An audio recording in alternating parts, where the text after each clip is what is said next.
sure that everything's. Okay, now we're good.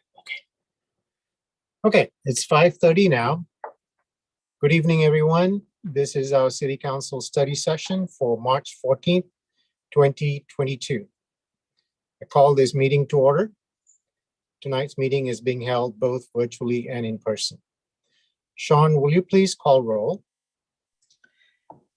Deputy Mayor Jayrosh. Thank you. Yes, I'm here. Councilmember Baggett. Here. Councilmember Baldwin. Here. Councilmember Brown. Here. Councilmember Malinga. Here. Councilmember Stearns. Excused. Councilmember Trot Manuel. Excused.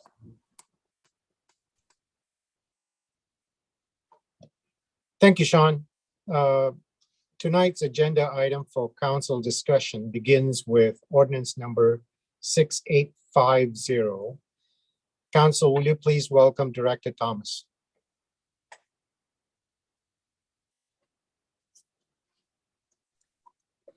Thank you, Deputy Mayor Jayrosh. Good evening, Council. I am Jamie Thomas, and I'm going to be doing a review of our first budget amendment of 2022.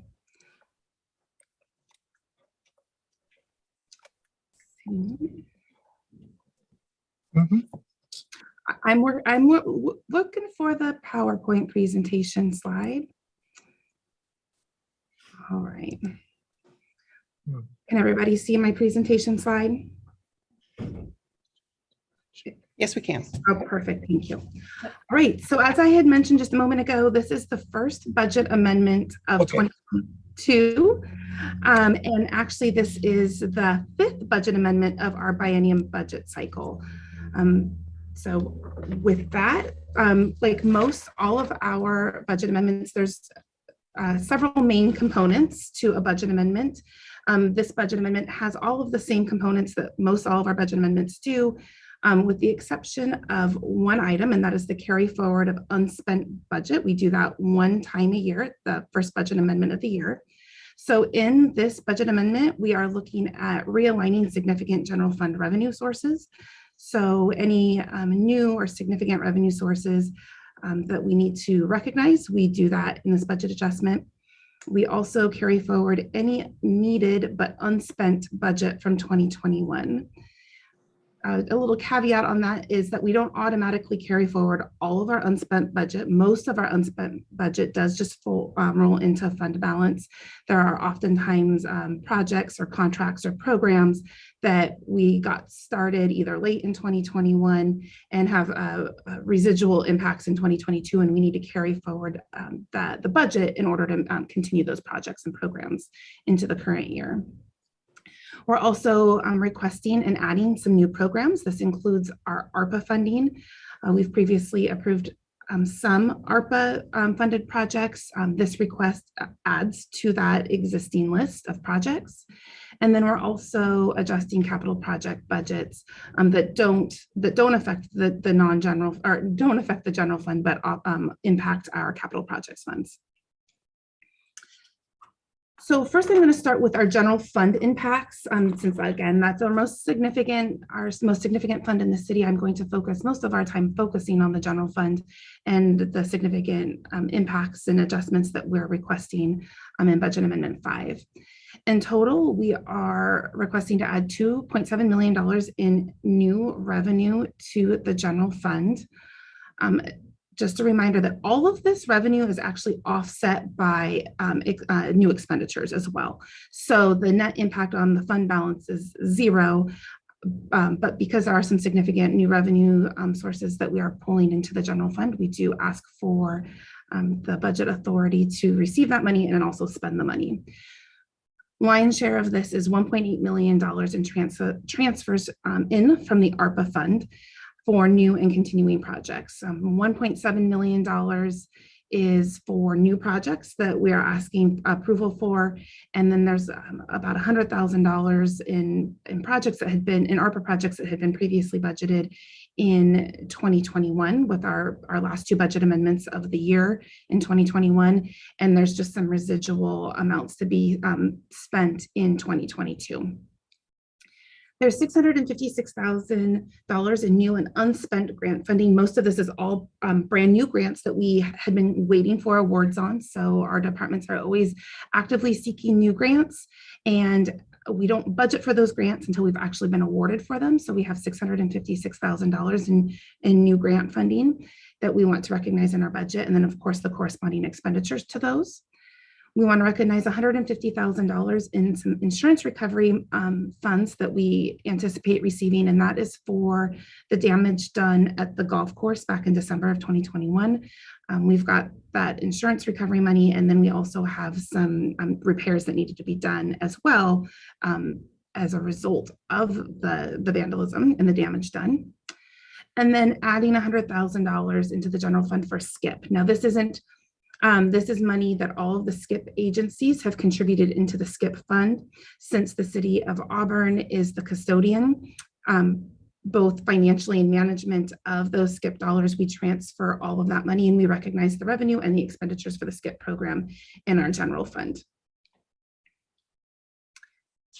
So beyond the new revenue sources, this is our carry forward. I want to talk a little bit about our carry forward requests as well as our new requests for the general fund only.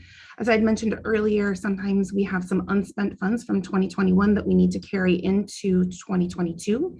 And that accounts for $667,000 of this budget request.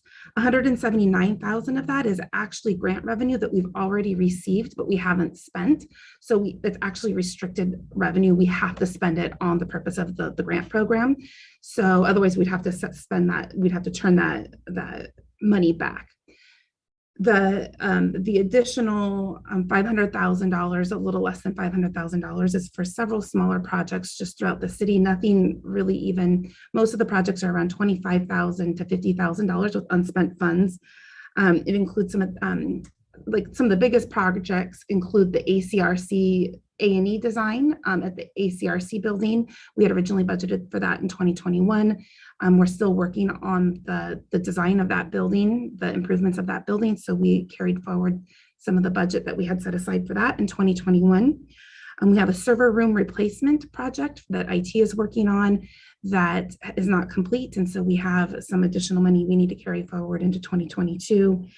And then we also have a comprehensive transportation plan consultant contract that we have not entirely spent yet, and we're carrying forward that into 2022. Those are all programs less than $75,000. That's just our biggest ones, but essentially they're all small miscellaneous projects.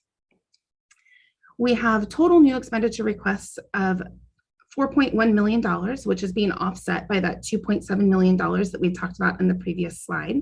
This includes ARPA money. I'm going to show you, the next slide will be a detailed list of all of those new requests that don't have offsetting revenue.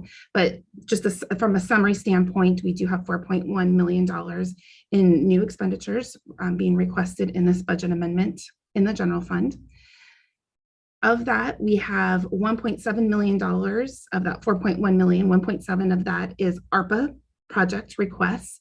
And in total, we are actually asking for $2.5 million to spend on ARPA. So that means there's another $800,000 in ARPA funded projects that we're requesting in other funds, not just the general fund. And we'll also have a list of all of those new ARPA requests in the next couple of slides as well. A couple important pieces that we need council approval for is when it comes to adding limited term positions or converting limited term positions into full-time positions. So this budget amendment has two requests. One is to take a part-time museum curator position that is currently grant funded at the part-time level. And we would like to convert that to a limited term position. So add more hours to that employee's time with the city. The general fund would pick up the remaining $58,000 of the museum curator's position. As I had mentioned before, the other portion is grant funded currently. A lot of the work that this position does is really in alignment with the city's DEI initiatives. A new program that we've started just recently is sending all of our new employees as part of their orientation with the city of Auburn to actually go and tour the museum and really learn the rich history that the city of Auburn has to offer. And this would be being able to move this position from a part-time position to a limited term position, which gives that employee the ability to work more hours, is really important to that overall effort that the city is trying to push forward. The other is to convert a limited term position to a full-time position in the finance department. We've recently had some attrition and turnover, which has prompted me to do some reorging. In eliminating some positions, I've been able to find some cost savings and being able to hopefully add a full-time position if the council approves converting a limited term position to a full-time position. Overall, this is a budget neutral impact because of eliminating the assistant finance director position. There was enough cost savings from that salary and benefits to be able to add this full-time position. So that leads me to really where are all those new budget requests coming from that don't have supporting revenue in the general fund and really affect our overall fund balance at the end of the year. And so there's 11 items that we're requesting. Really only 4 of them are ongoing, which is good news. So even though there's $1.4 million that is affecting the ending fund balance, only $850,000 of that is has an ongoing impact, but there's really one item that drives that primarily, and that is the police collective bargaining agreement. So that included COLA increases as well as some other benefit enhancements to the overall contract. The council has approved that. This is the impact on the 2022 budget above and beyond what had been budgeted when we had previously adopted the 21-22 budget back in the end of 2020. Another large ongoing program that I think is important to highlight is that the number 1 program on the list, which is the Diversity, Equity, and Inclusion Program. We had originally budgeted for that at the end of 2020 and into 2021. That was not a part of the original core biennial budget, and so we've been doing budget amendments each year to recognize the effort in that program. That is definitely something that we feel that needs to continue going beyond 2022, which is why I note that is ongoing. But of course, when we approach the 23-24 biennial budget cycle, everything's on the table as far as priorities go, and it's all dependent on what funding is allowed. But this is a summary of all of those new requests that don't have any new revenues or any new programs to support them. Do want to note that oh, nope, that's on my next slide. I apologize. I was jumping the gun. So these are the new programs and requests that are ARPA funded. Hopefully a lot of these look familiar in some way because we did talk about these. These are all from the approved list that the ad hoc committee, the ARPA ad hoc committee had approved and were later adopted by the council. So these all should look very similar. They're all programs that were identified on that list, and they're also within the budget range that was originally identified on that ad hoc committee list that was brought to council and adopted. Most of the items do come from out of the general fund. I mentioned that $1.7 million coming from the ARPA fund into the general fund. So on this list of that $2.5 million, $1.7 million does go to the general fund for projects in the general fund. One of the projects is for paving gravel roads in some of our in our qualified census tract areas, and that's going to be paid for out of local streets. And then we also have the Auburn Way South Roundabout project, which will be, the money will be transferred and paid for out of the Arterial Street program. So overall, the impact on the general fund, you can see that our most recently adopted ending fund balance for 2022 was $10.8 million. With this budget amendment, we would be adding $3.375 million less the carry forwards and new requests. That would leave us with an ending fund balance, a projected ending fund balance in 2022 of $9.4 million. That accounts for about 11% of our general fund 2022 expenditures. That's important to note because we actually have a reserve funding policy that has us establishing a floor of 8% and with a target of a 12% ending fund balance for our general fund. So we're right in that 8 to 12% target, which is great. And then something else though to note, we did have some pretty large adjustments to our ending fund balance in 2021 after we closed 2020. So our adjusted ending fund balance at the end of 2022, as it stands right now, is still higher than our original adopted budget. When we adopted our 21-22 budget back in 2020, we were on track and we were projecting an ending fund balance of $6.9 million. And right now we are at $9.4 million. So even though we're not really hitting our target right now of that 12%, we are trending better than we had at the end of November 2020 when we had originally adopted the biennial budget. And because the general fund is not the only fund and we do so many other important things in the city, I put together a list of the most notable projects throughout the city in addition to the general fund. One of those, starting with the Parks Construction Fund, we are asking to reduce $3 million from the Jacobson Tree Farm project. That project was primarily funded, had been budgeted to be funded with park impact fees.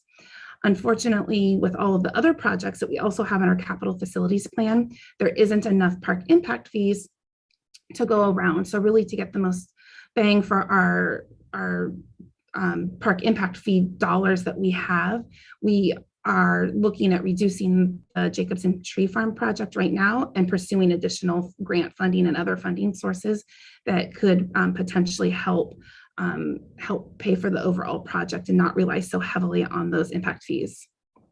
We also want to increase $100,000 for miscellaneous park improvements. Just the costs for repairs, maintenance, and improvements overall citywide have continued to increase.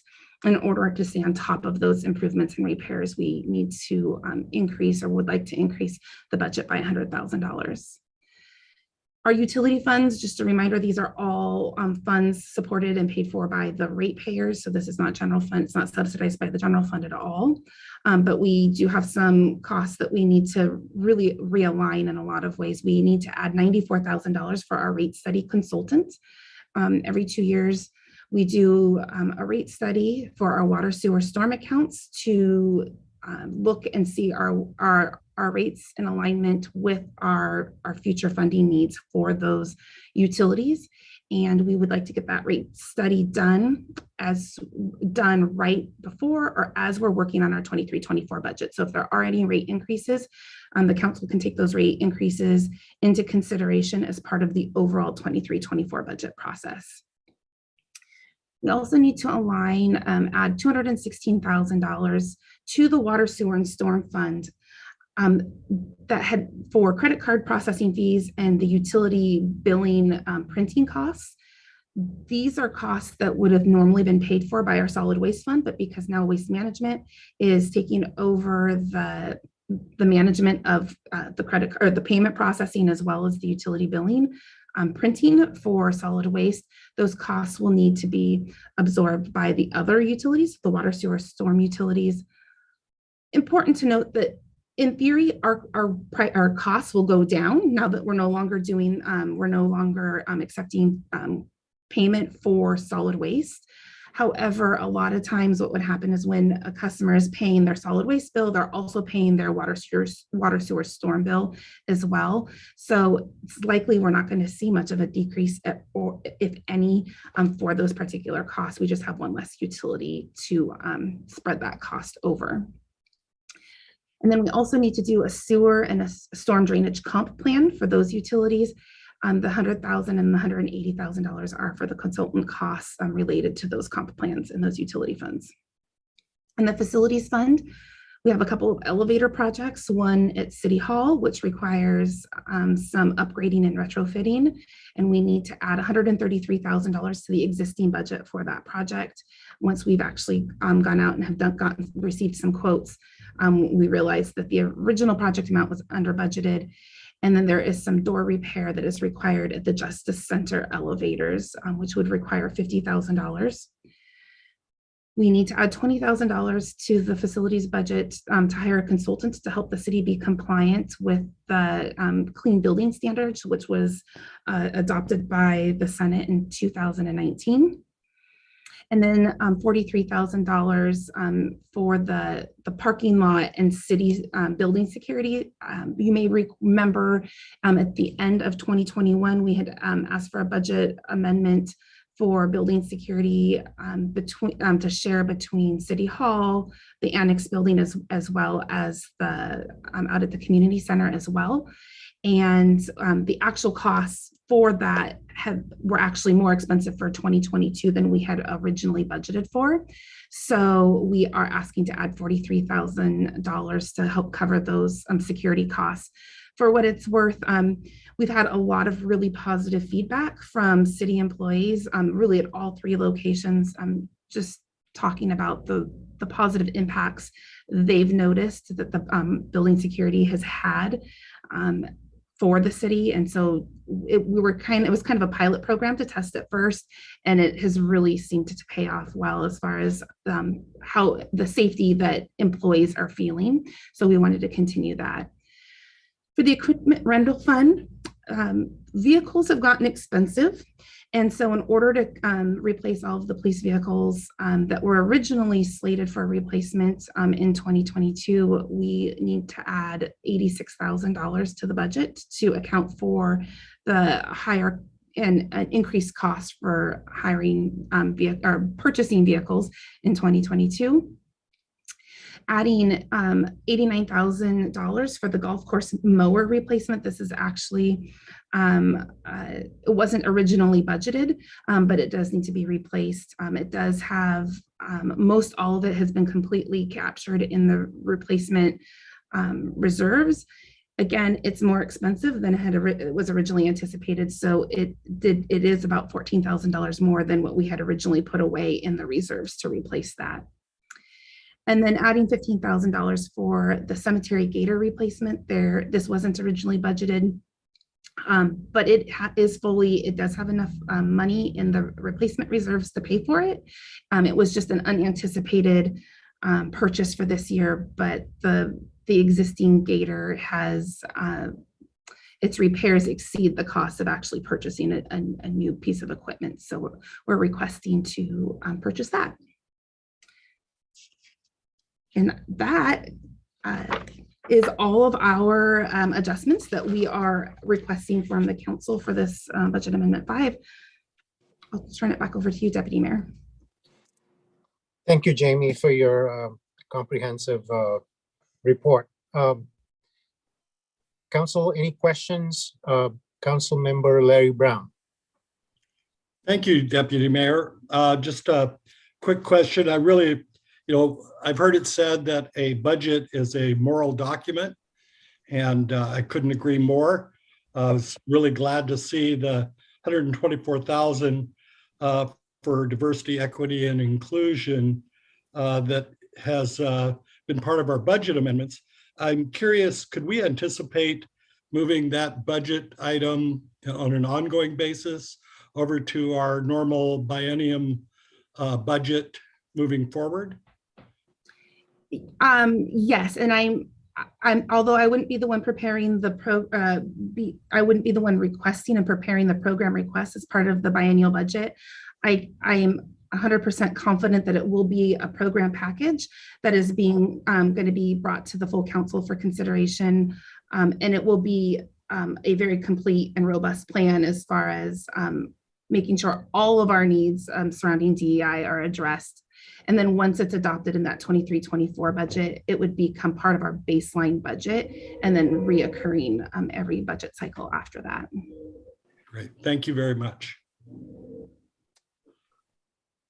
Thank you, Council Member Brown. Council Member Baldwin. Thank you, Deputy Mayor. Uh, Director Thomas, I was curious if you could give me a little bit of context about what was originally within the Jacobson Tree Farm project.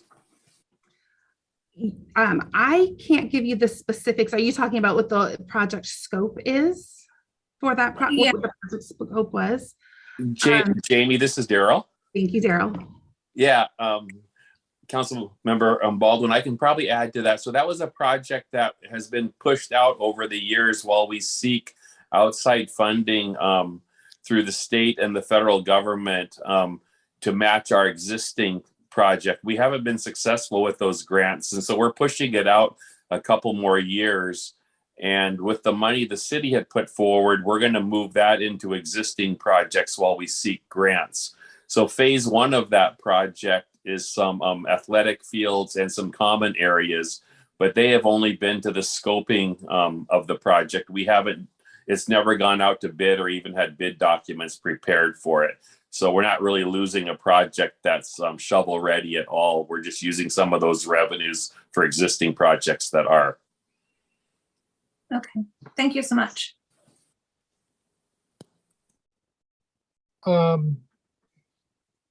So since I raised my hand, I'm going to ask the question.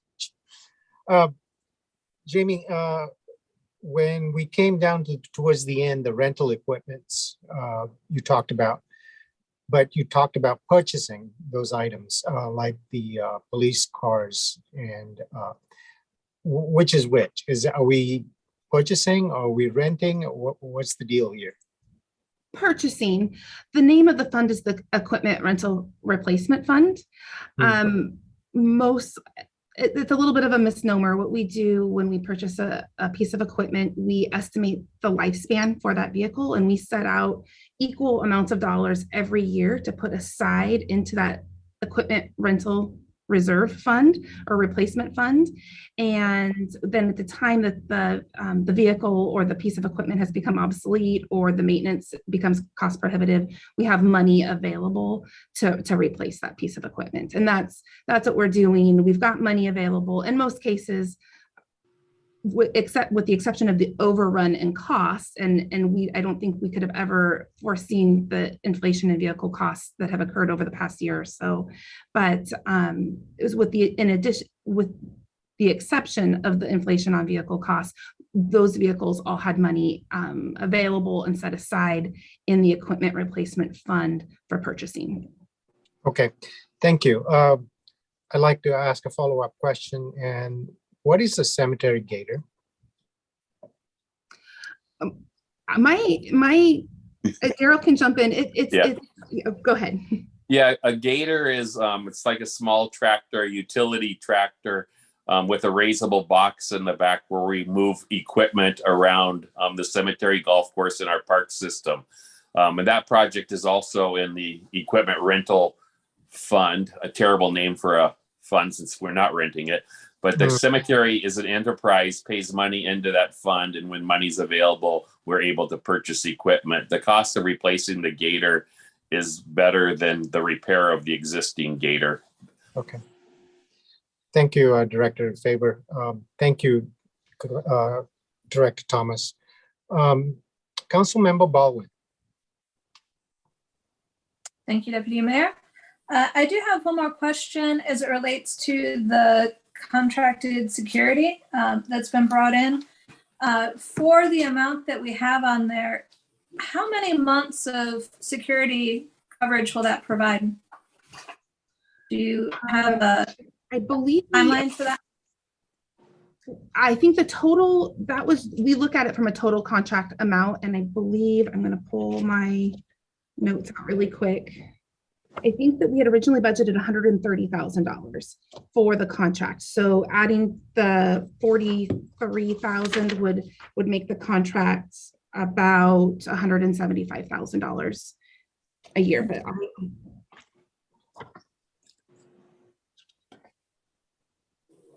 okay, our contract amount for the year, the annual contract amount is $155,000. We had originally budgeted $120,000. Thank you. Council, any other questions? If not, Director Thomas, thank you very much. Really appreciate your input. Council, next we have the legislative update. Please welcome Director Hinman. Good evening, Council, Mayor. For the record, I'm Dana Hinman, the Director of Administration, and I have for you just a quick update. The session ended on March 10th. They went all the way up until 11:59 p.m. on March 10th, and overall, I think we feel pretty good about the outcome, as is with most sessions. So I will go ahead and share my screen and just run through some of the major legislation that we were working on. So first and foremost, just to give you, hold on, a little bit of a review again, the names and faces that represent Auburn. And we did learn some news last week. There will be at least one new face on this slate. Well, two for sure. Representative Jesse Johnson out of the 30th has announced that he will not be running for re-election. And Pat Sullivan had announced quite a while ago that this would be his final term as well. So I have not heard from any of our other legislators at this point, but that is the slate we worked with, and it'll look a little bit different next year. And again, we hit that last day of session on March 10th, and there we are. We crossed them all off. They're on the cutoff calendar, and there were some crazy days going into the final days of the session, but we did get a lot done. And just by way of review, where we are now is those bills that did pass have been sent to the governor or on their way to being sent to the governor. So we don't consider anything finished until he puts his signature to something. And of course, we know he has veto powers. And there's a couple of bills that we're going to keep an eye on to make sure that he signs them as they were submitted to him. And our priorities there, again, these were the kind of the subject areas that we worked under when we set our priority. I'll go through those like I have in the past. And we do have one that we did kind of add to the slate late in the session. Senate Bill 5663, this was a bill to fund and streamline compliance with the Blake decision. That did not pass. We were kind of neutral on that bill. We did have some concerns with some of the requirements of that bill. Our legal team did submit some of their concerns, so we will see what happens coming out of that in the next session. 5919 was one that we were supporting. Unfortunately, that did not pass. It was the only bill that did address police pursuits and how and when those could happen. So we are still under the previously passed laws from last year, which is a little constricting, but there's a lot of other public safety bills that did pass that have made those clarifications that we are generally happy with. House Bill 1725, this one passed without issue going through. Again, a reminder, the City Council did issue a public support of this bill, and this will be a first of its kind in the country. And thank you to Councilmember Stearns for kind of bringing that to our attention and the strong support of that bill. 1620. Did not pass. It got almost to the finish line, but was not able to come up for a floor vote. This was one we were watching because it did allow reimbursement to cities to address extreme weather events. And hopefully there will be more consideration of that as cities are opening warming centers and cooling centers and dealing with the extreme weather that we have been getting. And 5155 is one we did not support, and it did not pass. And this would have offered prejudgment interest when persons were suing an entity. And that would have exposed the cities and just caused a lot of financial issues, but that did not pass. This last one is a new one that came up kind of at the last minute, and we did throw our support behind it. And this is, since the city of Auburn is part of the consortium for Valley Communications, one thing that has been worked on for quite a number of years was to have 911 dispatchers be professionally trained and certified. And for some reason that, couldn't get over the finish line, but this year it did. It's not very cost prohibitive to do these things, and is just another indicator that in the first responder family, to make sure you have professionally trained people by a standard across the state. So regardless of where you're calling 911, the dispatcher on the other end is certified and trained. So Laura Euland from Valleycom reached out to us, and we were happy to support that, and hopefully it helped. The last ones in public safety, House Bill 1719 and 1735 have already been signed into the law by the governor. These two made it quickly through both chambers. 1719 again clarified the caliber issue when police officers want to use non-lethal forms of weapons like rubber bullets and sandbags and things like that. There was a caliber issue between that made those things illegal too, which was kind of an unintended consequence. So we're pleased that the legislature chose to fix that. And then 1735 deals with that community caretaking role when someone is in mental distress, needs to be involuntarily transferred. This allows police officers to use a very specific level, but to use some force to make sure that those people get the help they need. 2037 is one that we are watching that has been sent to the governor. We worked very hard on that language with the House and the Senate to ensure that the technical fixes around use of force by police officers was more clearly defined, and we are hopeful that the governor will also choose to sign that as it was presented to him. Came out of the House with language that we really liked and worked hard with House members on. The Senate was trying to modify a couple of things that actually we felt would cause a little bit more confusion. So thankfully they left the bill as it came to them and passed the House version of the bill. And 1620, I think that's a repeat. Did I already deal with that one on the, yes, I did. Yes. That's a rerun. We'll skip that one.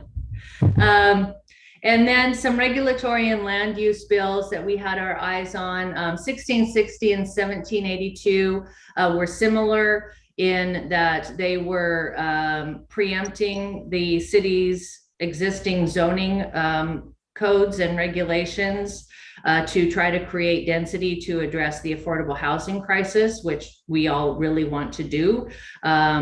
But neither of those passed. We did oppose them, as did quite a number of people. And then one thing that we ask for in our legislative priorities is some relief from some of the regulatory requirements that it takes to bring something from development through plans and into reality. And this bill we supported. There's some really good things there. It kind of creates some efficiencies overall in regards to SEPA and the Growth Management Act. And again, I will caveat that I'm not an expert on that. So I would defer to our planners with Director Tate and those, if you do have questions on those later. And then Parks and Open Spaces, this was a bill we ended up being neutral on because they changed the language so much from the way it was originally written, and it did not pass eventually. And again, a good bill in theory, in that trying to reduce emissions and reducing gas powered things. But the requirement would ask especially cities to have electrified power equipment that just doesn't exist. So it was just kind of an ill-conceived bill, and it ended up not passing.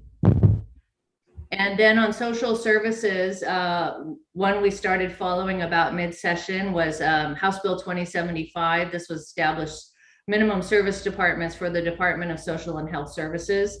And that has been sent to the governor, and we are pleased to see the legislature try to make accessing services better for those that are in need. And we hope to see some good results from that.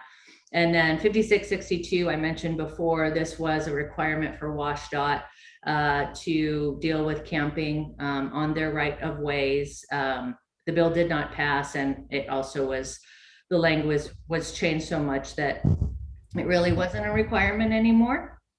And with that, those were the bills that we were following closely, that we did a lot of work on. So if there's any questions, I am happy to field them before you get to your Ingrid and Jeff variety show for the second part of your meeting.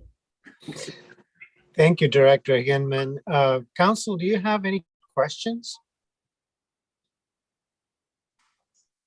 Well, looks like we don't have any questions. Thank you, Director Hinman, for the update. You bet. Council, next is the Public Works and Community Development items. And please welcome Chair Larry Brown.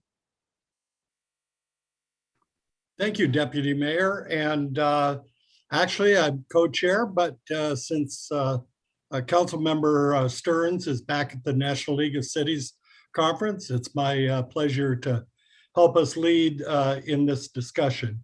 And the first item for tonight, under the Public Works and Community Development discussion, is the Capital Project Status Report and a featured project with Director Gaub. Thank you. So actually tonight I'm going to pass this off to Ryan Vondrak, who is our Capital and Construction Engineering Manager, and to Jeffrey Bender, who is our Project Engineer, to talk to you about quickly about the status of our current capital projects, and then walk through the 4th Street Southeast reconstruction project that will be getting underway here soon. So with that, Ryan, go ahead. Okay, good evening, Council. For the record, I am Ryan Vondrak, the Capital and Construction Engineering Manager. And then we have Jeff Bender, project engineer, with us. I'm sharing my screen at the moment, and we will get started. All right. So as Ingrid mentioned, we are here to report on the status of the capital projects, and then present the feature capital project for the spring quarter.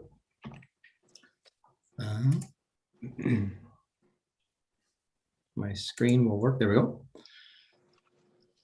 In the capital project status report, you will see that we are currently managing 47 active projects, totaling approximately 90 million in total project value.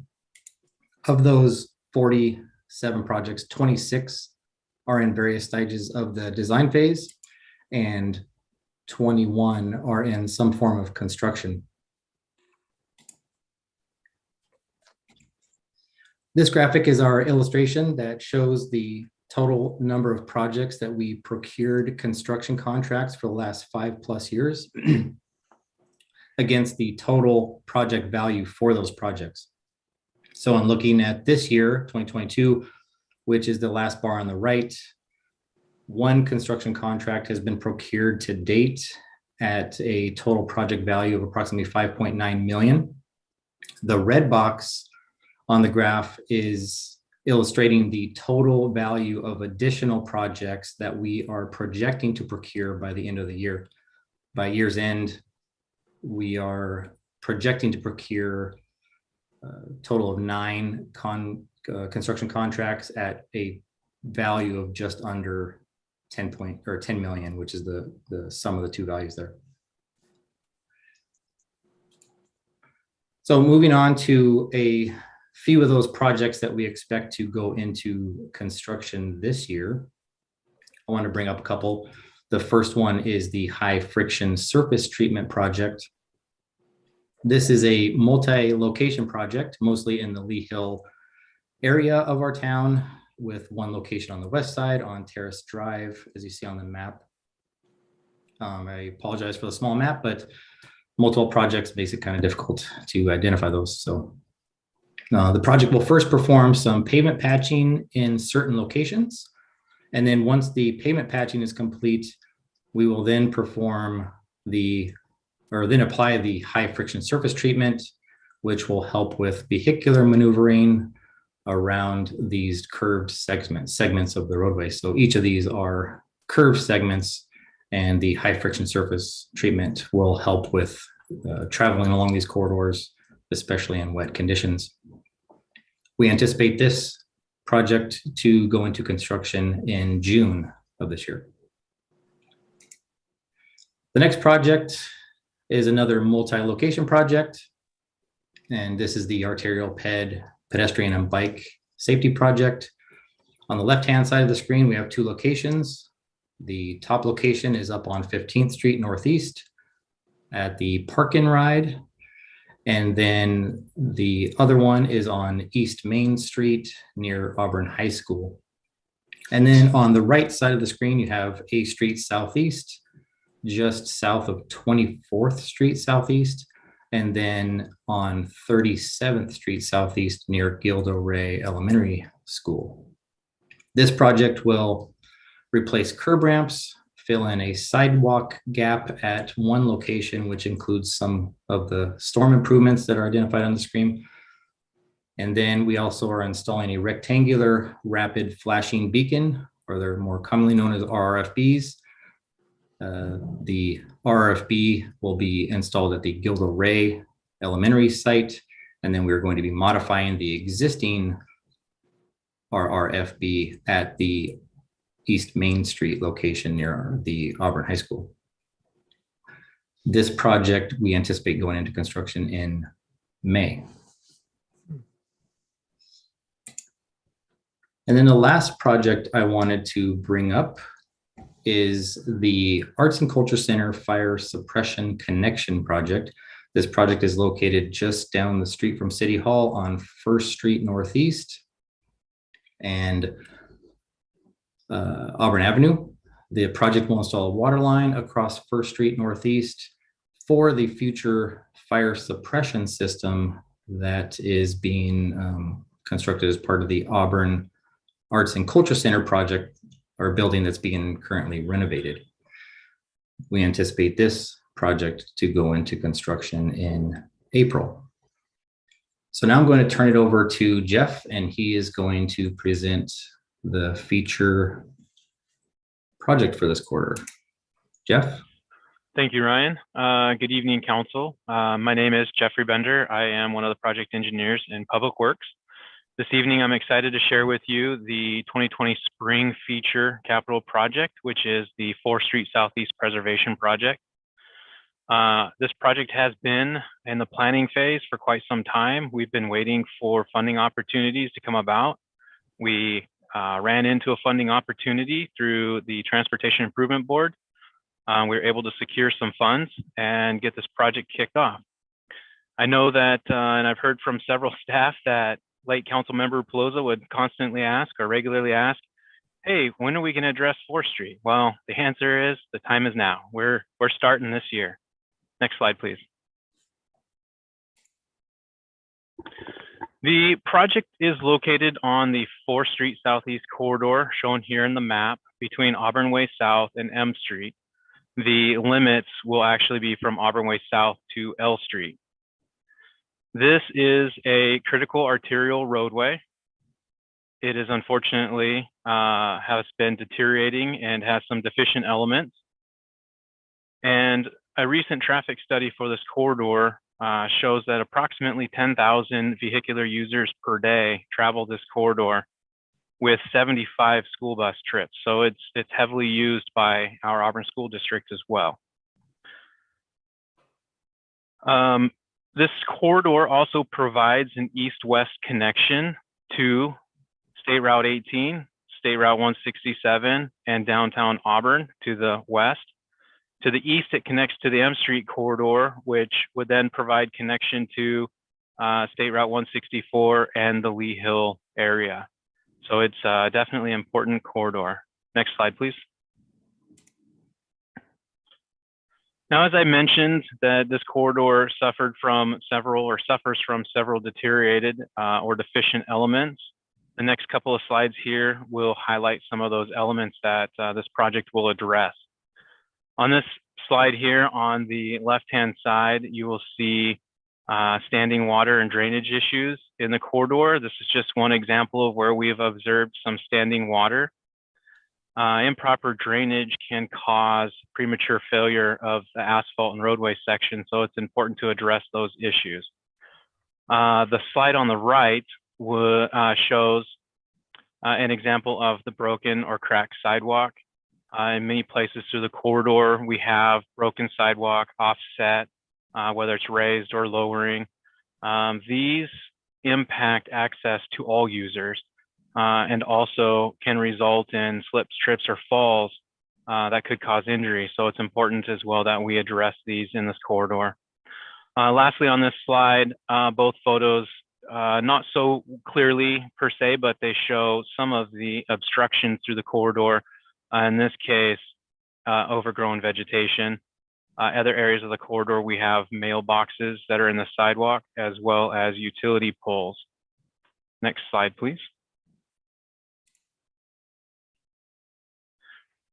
On this slide, on the left side, is an example of the failing asphalt pavement that we have out there. There are several locations with extreme cracking and potholes that our maintenance crew has to go out and address regularly.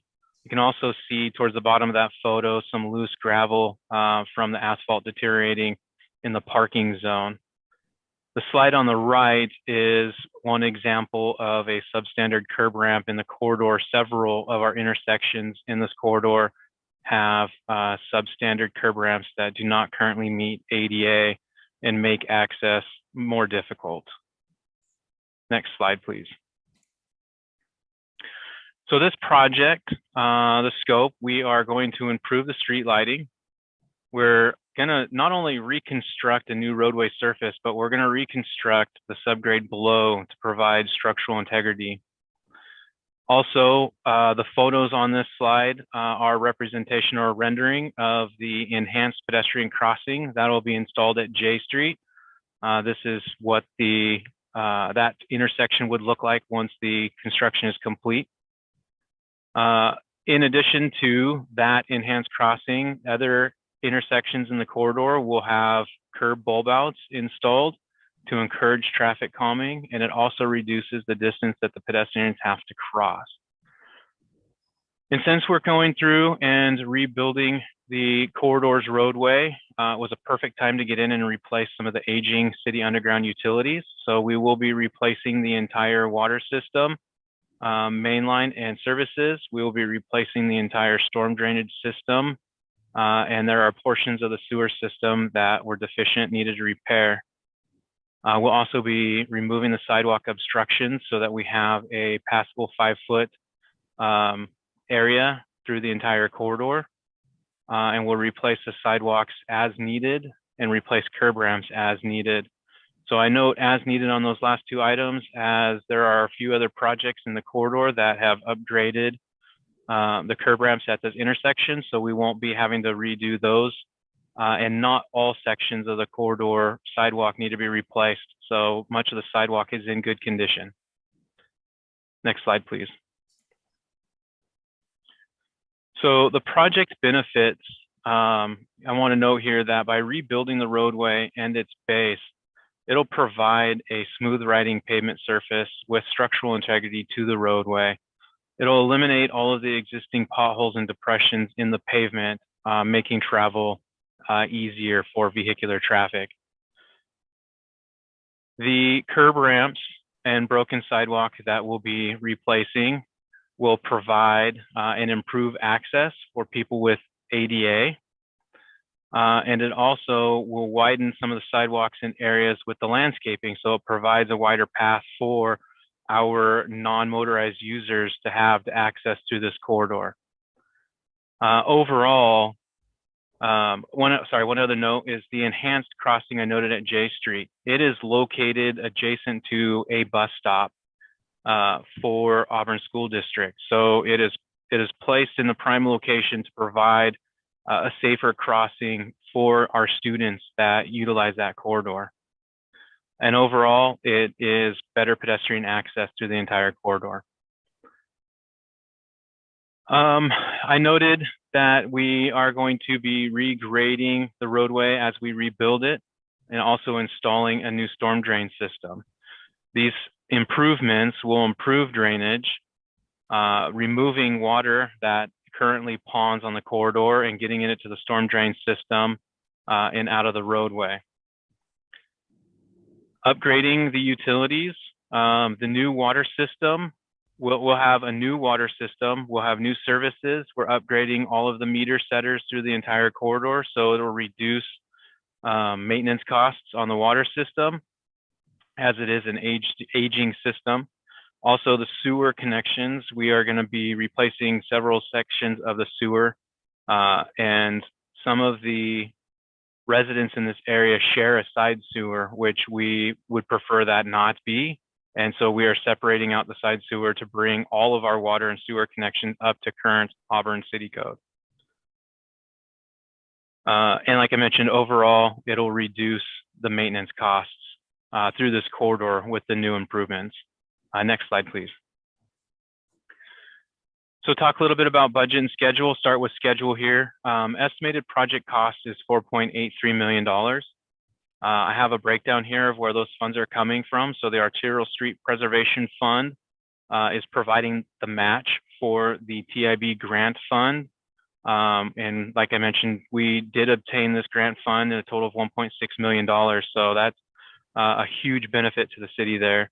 The storm, water, and sewer funds will be contributing as well to replace the sections of the elements of the project that are related to those utilities. From the water funds, it's going to be partially funded through bond funds and the utility funds. So design started in March of 2021. The consultant we hired worked very hard and diligently to complete design by December of 2022, so we can achieve the desired advertisement and award in January of 2022. So right now we have a contractor on board. Reed Trucking Excavating will be performing the work in this corridor. Some of you, if you travel the corridor, may have seen signs that have gone up. March 21st is the first day of construction activities you'll see in this corridor. And we currently anticipate construction to be completed by the end of October of this year. With that, I will open it up to any questions council may have. Thank you. Council members, anyone have a question?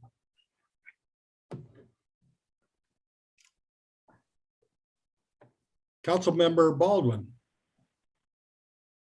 Thank you, Councilmember Brown.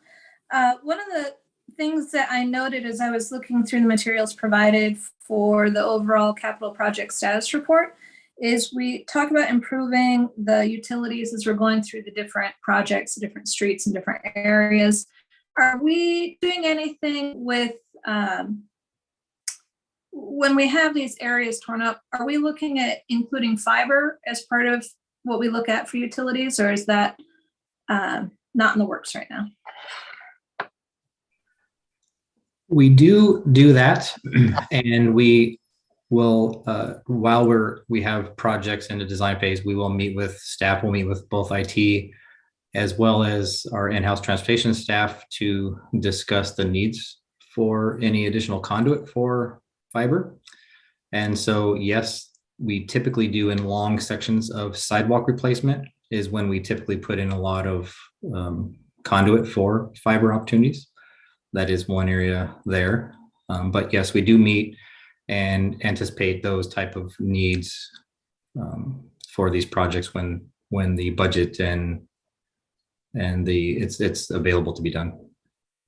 And if I can clarify, so that includes the city's fiber system for our own uses. It is not necessarily for private fiber systems. Those are on the franchise utilities to actually do that work. and they find out about where we have our projects. But basically, they usually have specific routes that they are going through the city in order to provide that service. So.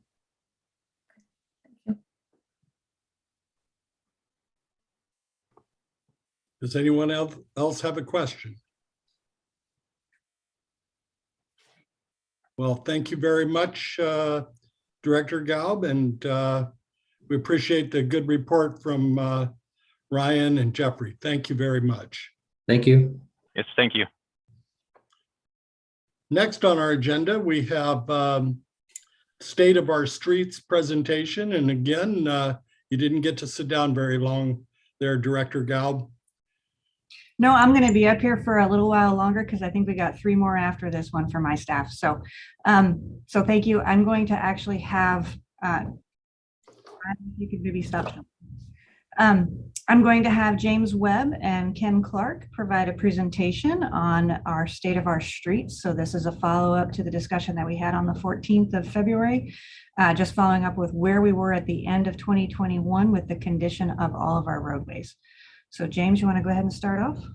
Yes, thank you. For the record, James Webb, Senior Traffic Engineer for the city, and with me this evening is Kenneth Clark, our Assistant Traffic Engineer. So we are here this evening to present to you a summary of our 2021 State of Our Streets report. Next slide, please.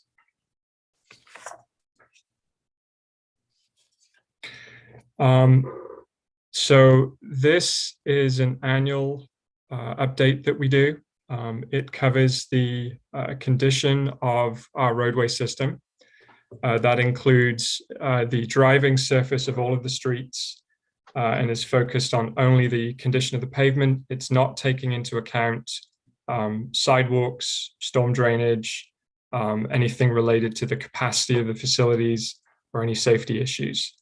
As far as what that covers in terms of the street portion, that is all of the public streets that are maintained by the city, including locals, collectors, and arterial streets, which is getting close to about 250 centerline miles of roadway. It's anything regardless of whether it is an asphalt or concrete pavement. What that doesn't include is any private streets, anything that's classified as an alleyway, or anything that is owned and maintained by another jurisdiction. So for example, Auburn Way South is SR 164. WashDOT is responsible for the pavement on that facility, not the city. Next slide, please. This presentation is going to provide an overview of our street preservation activities. We'll talk about our various projects and programs, provide you with a summary of the condition of the streets through the end of 2021, talk about funding needs based on our predictions for the condition of the pavement into the future, and next steps after this evening. Next slide, please. So I know it's been about a year since we talked about this, and some of you were here last year and some are new. So just a quick review. We'll talk a lot about pavement condition index as we move forward, or we'll call it PCI. And this is just a rating on a scale from 0 to 100 that tells us the condition of a road. And it's determined by measuring the wear and damage that's visible on a road surface. So that gives you a baseline where we're going. So starting at the left of this graph and then continuing forward in time as we move to the right, a new road is represented as 100. And over time, that PCI value declines as the pavement becomes more distressed and receives wear from vehicles passing over it on a daily basis. And there is a point that we like to break down so that we have multiple categories to simplify this a little bit. So between 170, we refer to this as a good road. And during that condition, we really like to preserve the roads in that good condition for as long as possible. Below 70, up until about a PCI of 40, we call this a fair condition road.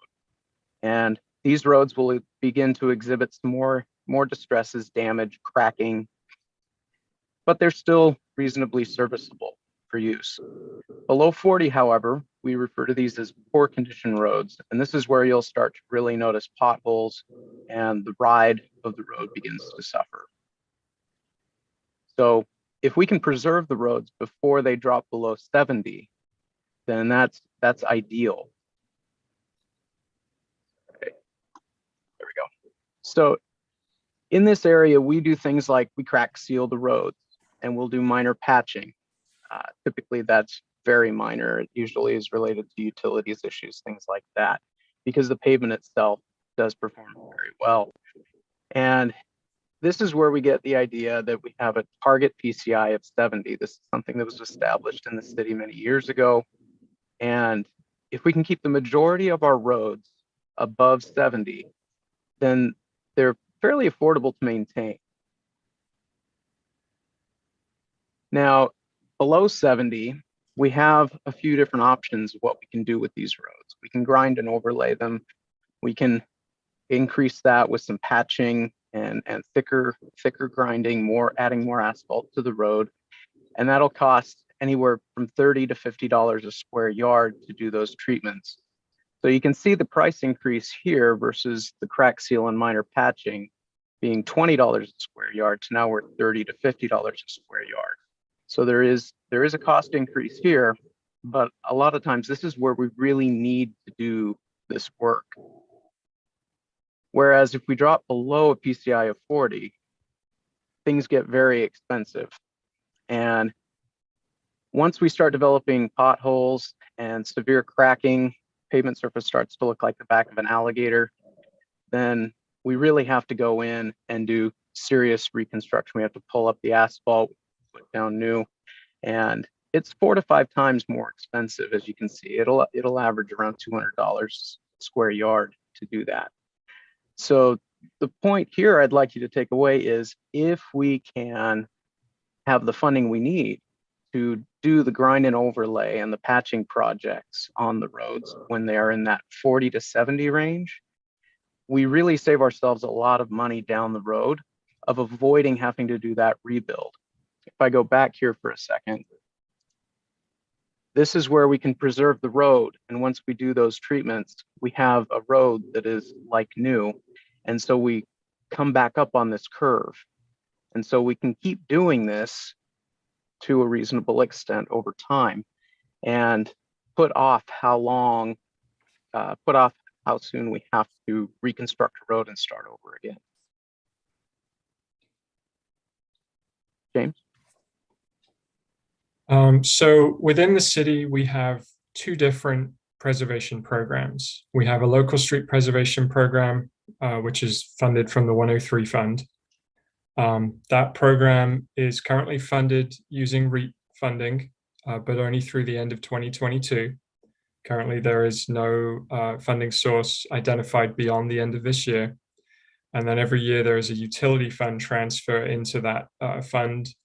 For each utility, so water, sewer, and storm, contributes $50,000 into that fund for a total of $150,000 to compensate the fund for the impact of trench work from those utilities on the pavement.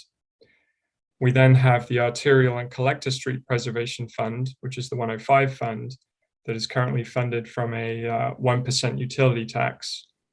And then we supplement that funding wherever possible with grant funding. Grant funding is a competitive process. There's no guarantee that we will be successful in winning those funds. And as we have been successful in the recent past in getting grant funds, we are finding that we have fewer and fewer competitive projects for preservation to get that funding for. And I think to tie this back to the presentation that you saw earlier from Jeffrey Bender, that was a reconstruction project.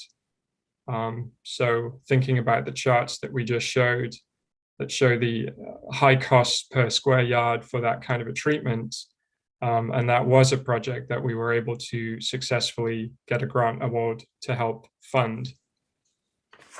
Next slide, please. Or actually, do you want to, let's pull up the, switch over to the website real quick.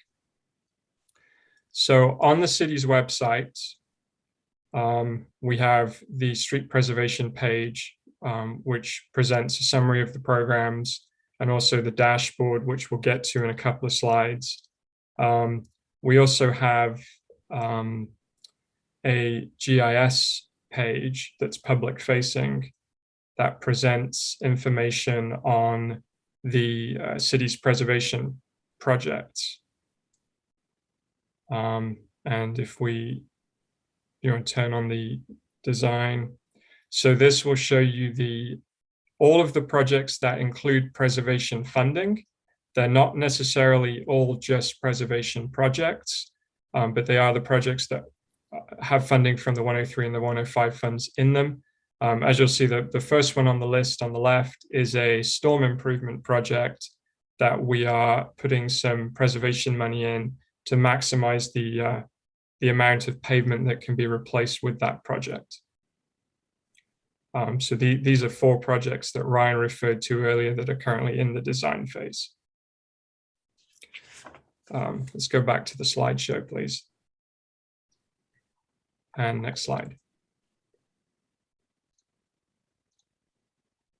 So this is our dashboard report that presents the PCI data for all of our facilities citywide through the end of 2021.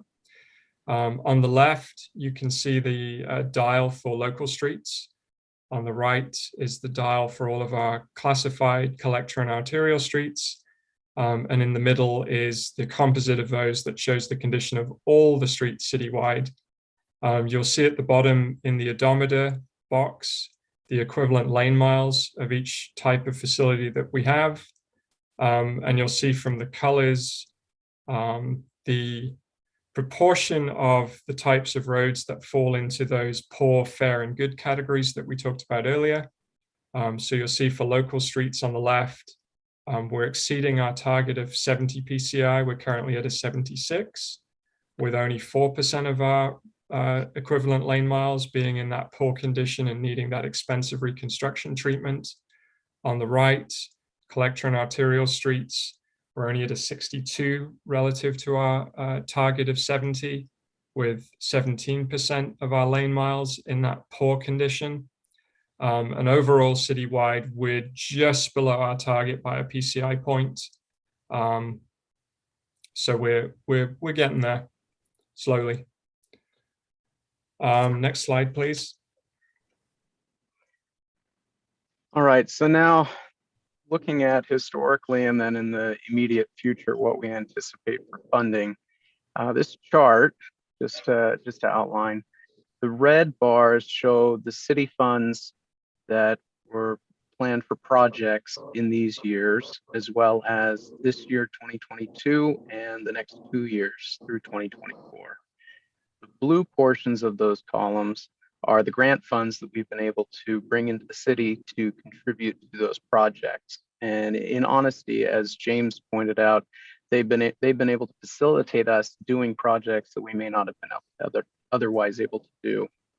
So from 2017 to 2021, we had an average of 3.4 million per year. And in total, we were able to bring $4.88 million in grant funds to aid in those projects. This year and for the next 2 years, we have and anticipate an average of 3.68 million per year total, and $4.34 million in grant funds. We are always looking at additional grant opportunities, but as time moves on and we get closer to those years, it is less and less likely that we have more to add to those years. And again, if I didn't mention, this is for just the arterial and collector streets, not local streets. Local streets generally are not eligible for grant funds unless it's through certain safety programs. So recent pavement conditions have reinforced the modeling projections that we presented last year. So you may recognize this from last year. The predictions shown here are shown relative to our target PCI of 70. You can see the purple line, and with the red line representing our current average funding, we anticipate a continuing decline in PCI and inability to maintain enough of our roads in a good category to reach our targets. Whereas based on simulations, we anticipate a need of $5 million a year total funding to achieve our goal of 70 PCI in the next 13 years. Now, just so you know, we did look at that further, whether it would make a difference if we push that timeline out farther, and it shows that we end up declining in PCI after a point just because of roads falling into a poor condition as we're unable to address them. So this we really have been able to reinforce is our break even of being able to meet our targets and achieve a maintainable system of roads. So moving on to local streets, since 2015, we've averaged $2.16 million a year in funding. And as you can see, there have been variations. There's been some differences in where that funding has come from. In 2019, funding was shifted from a 1% construction sales tax to real estate excise tax. And that change has been reflected in the numbers. This year and moving forward through 2024, we this year have anticipated projects totaling 1.65 million, and currently no funding source has been identified through 2024, although it has been earmarked in the budget at $2 million. So looking at the impact of that, so also current conditions have reinforced what we presented last year. So at the lower funding amounts, we do anticipate dropping below a PCI of 70, below our target. But if we can achieve that $2 million a year, we show that will allow us to keep the local roads above 70 through the next 20 years. This also doesn't take into account any local development projects that do add new constructed roads into our system, which have an impact on the PCI. But recent history does show it is a modicum every year. It's not a huge number of lane miles, but it does have an impact. So we anticipate that helping us to be able to actually see these projections pan out. James? Okay, so what's next? We are continuing to review and analyze the data that we have. And part of that is tracking the condition of our portfolio of roads moving forwards, so that we have a better understanding of how they degrade over time, to better refine our modeling tools and our outlook into the future. There are upcoming funding discussions and decisions that need to be made as part of the 2023-2024 budget conversation. We will be posting the dashboard information and associated charts and information on the city's website. This information will also be presented in the summer 2022 Auburn magazine. And we will continue to pursue grant opportunities as they present themselves. And with that, I will hand it back over to council to see if there are any questions. Council members, I see we have Council Member Baggett with a question. Thank you, Councilmember Brown. Either James or Ken, I'm a little concerned about some of our local streets. I have received some information from some of my constituents here who drive around the city over by Outlet Collection and a few other places. And they're just constantly experiencing potholes. And they don't seem to be being repaired. And I was wondering how we treat those. Do they have to be called in by the individual people, or is this something that we have a plan for some of these streets that are in need of some repairs? I think that depends. If it's just a pothole, then that is something that could be reported to the city through the C-Click Fix app, and that will be assigned to M&O to go and evaluate and repair. Depending on the condition of the road, that may not always be possible. So a good example of that would be 4th Street, Right. which is has pronounced issues and has been an ongoing maintenance challenge for M&O. That's something that they're aware of and kind of check up on regularly and make repairs as needed. But for individual potholes, I think if we're made aware of it, then we have the opportunity to do something about it. But otherwise, not. Yeah, some of the streets that have been mentioned are like 15th over by the outlet collection, and a few other places like I Street, where there are several potholes. And do we recommend that we have these people call in to the M&O people to get that work done? So if I can add to that, yes, they can call and they can make a complaint through our phone system, or they can make a C-Click Fix request, either of those. Typically what our M&O staff do is they'll go out, they'll address that pothole with a temporary patch, and then identify whether that is something that they can do a permanent patch on. Right now, what you're seeing out there is a lot of the reaction to the heavy freeze thaw cycle that we saw in late December, early January with the very freezing temperatures. And so while we have a lot of those identified, we are also waiting for when we can actually get asphalt mix from the asphalt plants this spring to actually go do the permanent patches on those locations. So in the meantime, we go out and we do permanent patches until such time as we can do that permanent, or then we do temporary patches until such time as we can go do the permanent patch. Some of those locations are on roadways that are very much falling apart, and those patches are only, they're really only temporary, even when we do a hot mix patch on them, simply because the road structure underneath is falling apart. Example of that would be 4th Street. Sure. And that's a major project, I understand. Some of these temporary fixes, they don't seem to be lasting very long. And I know those are probably just temporary Band-Aid kind of jobs, but I've kind of driving around myself around the neighborhood, I've noticed that I kind of wind up weaving around these potholes because I'm kind of learning where they all are.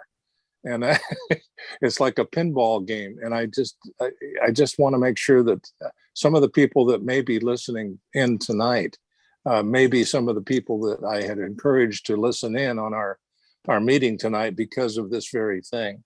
Hopefully they will call in. And if they don't, I will be sure and remind them. Thank you.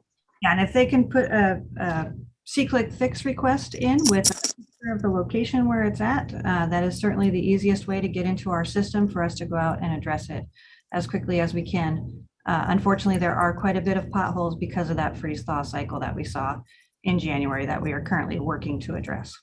Good. Thank you, Ingrid. Thank you, James. Ken?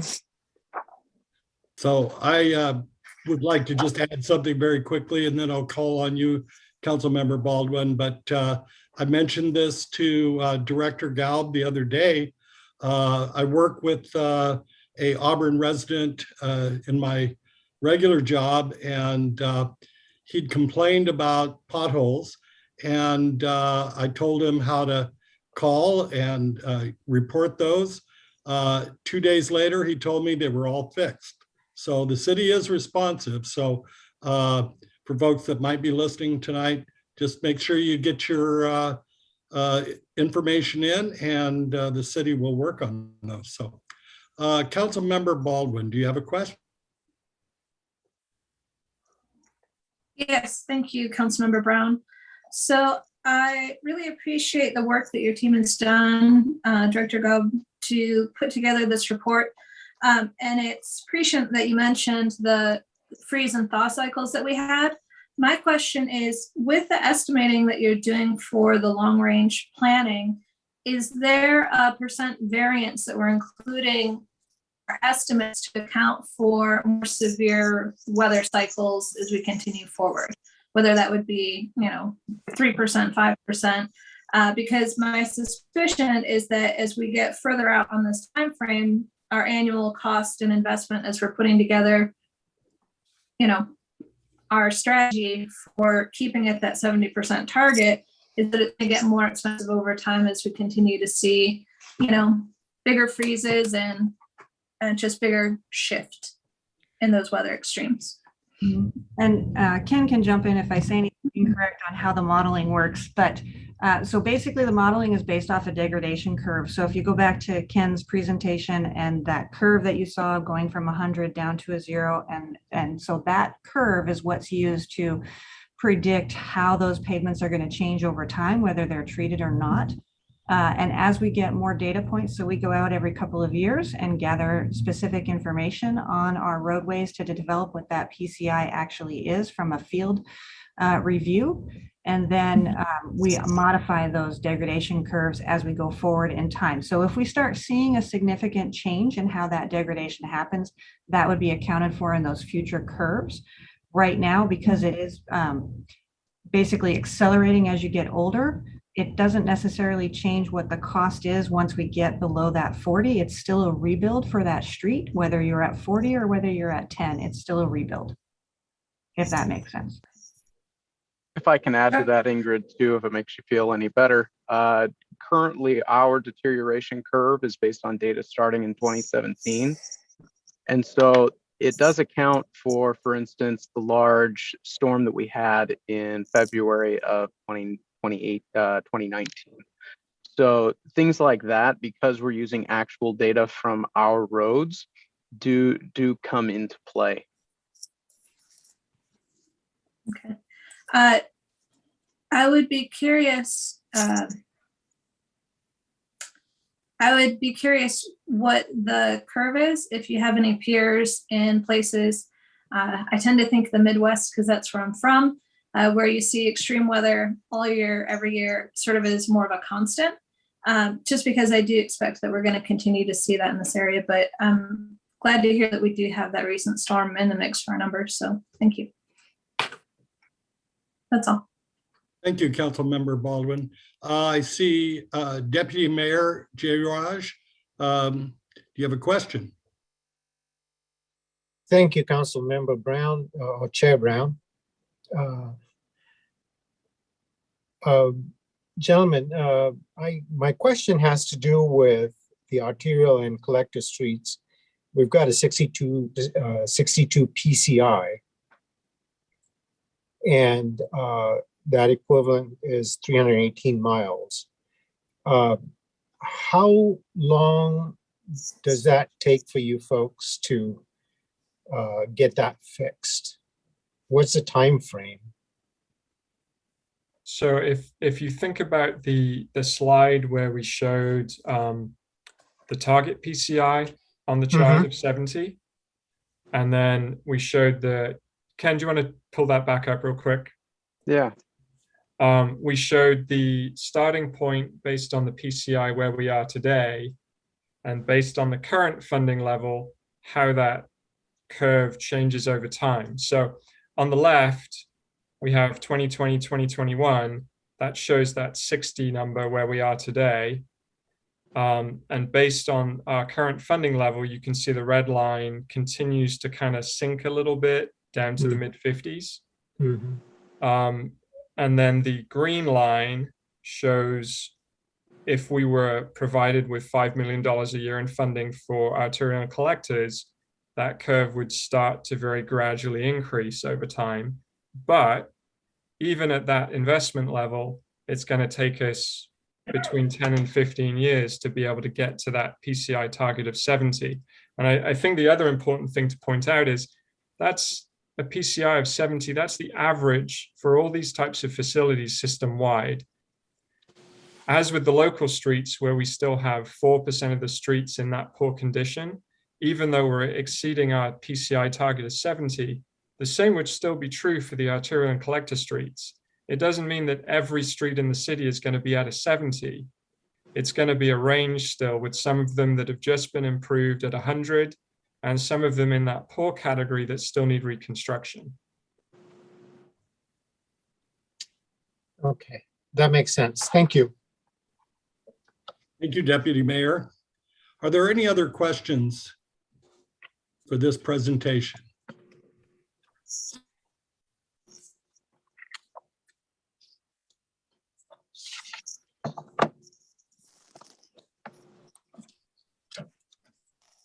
Councilmember Brown, you're muted. Got to happen once a meeting, I think. It was so eloquently expressing my appreciation for James and Kenneth's excellent presentation, and the fact that you're staying with us again for our next item on the agenda, which is Ordinance Number 6851, which pertains to our wastewater National Pollutant Discharge Elimination System. And so if you can take that away. I will. So Lisa Tobin, our Utilities Engineering Manager, is here tonight to talk to you about some proposed code changes to our storm drainage code that are primarily related to requirements from our NPDES permit system, which is what we operate under for our storm system under the federal regulations. So Lisa, you want to go ahead? Thank you, Director Gabb. Let me share my screen.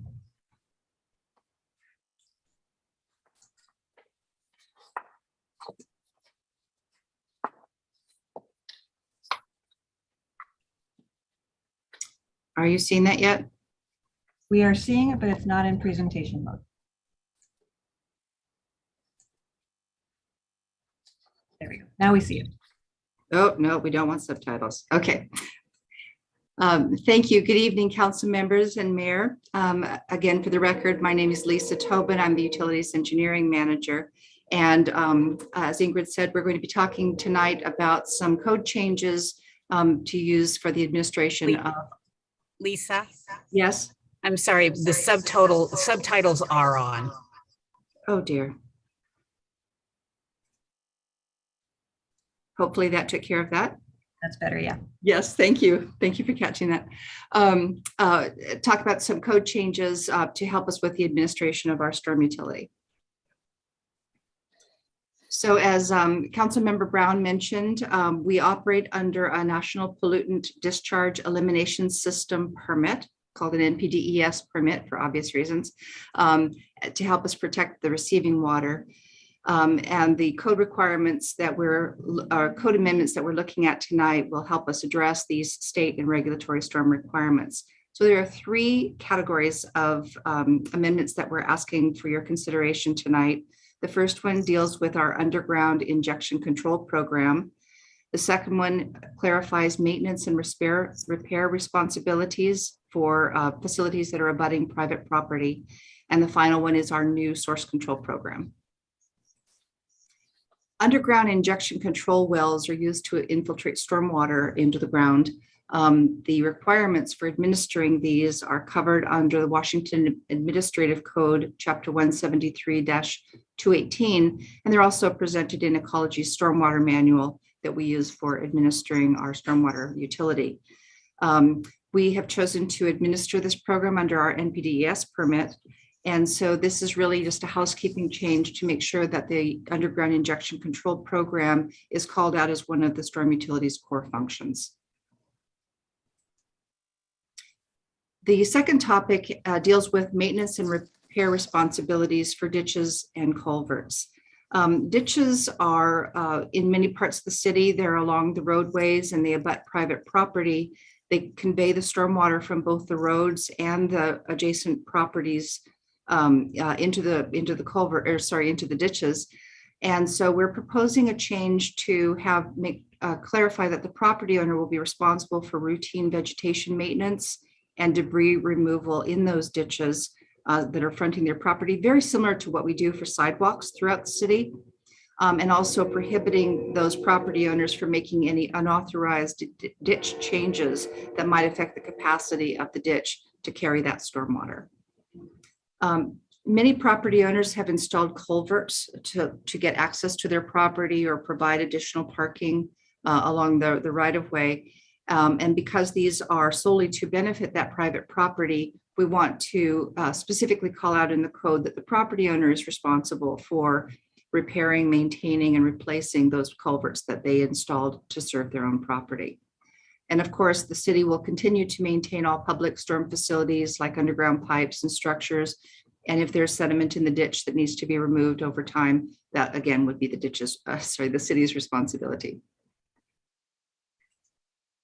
And finally, our new source control program. This is a new requirement as of our NPDES permit, needs to go into effect in January of 2023.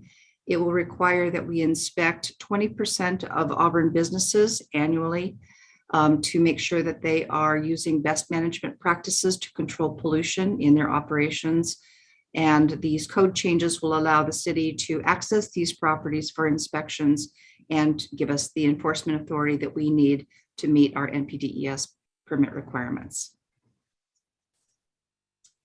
So next Monday, we're going to ask you to consider these 3 areas of code changes to the Storm Utility 1348 and consider adoption of Ordinance Number 6851. And that concludes my presentation.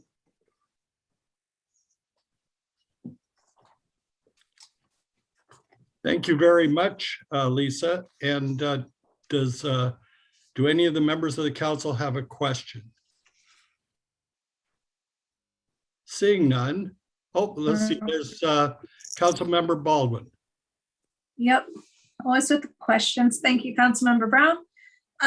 If this ordinance is passed, will there be communication to the property owners about the changes in responsibility? We would likely put an article in the Auburn Magazine and onto our website clarifying that. This is an issue that comes up from time to time with specific property owners, and we'll also be reaching out to them as those issues come up. Right, thank you. I think I would also clarify, so it's not so much a change to how we've been practicing that those requirements to date, it's just clarifying it in the code so that the public can be more aware. All right. Any other questions? Seeing no one with a hand raised, I want to thank you, Lisa, for your great presentation. And thank you, Director Galb. I guess we have one more here with you. And so we'll excuse Lisa and proceed to Ordinance Number 6852. Public Works that deals with the franchise for any telecommunications carrier operating on public ways. Yes, and this is the second to last one you're going to see me for tonight. So tonight I have Amber Olds here, who is our right-of-way specialist, to give you a quick rundown of what the new Singular Wireless franchise agreement is, which you're going to see the next few council meetings with both public hearing and then action. So Amber, if you want to go ahead. Good evening, Deputy Mayor, Mayor, and council members. I'm Amber Olds, right-of-way specialist with the Public Works Department.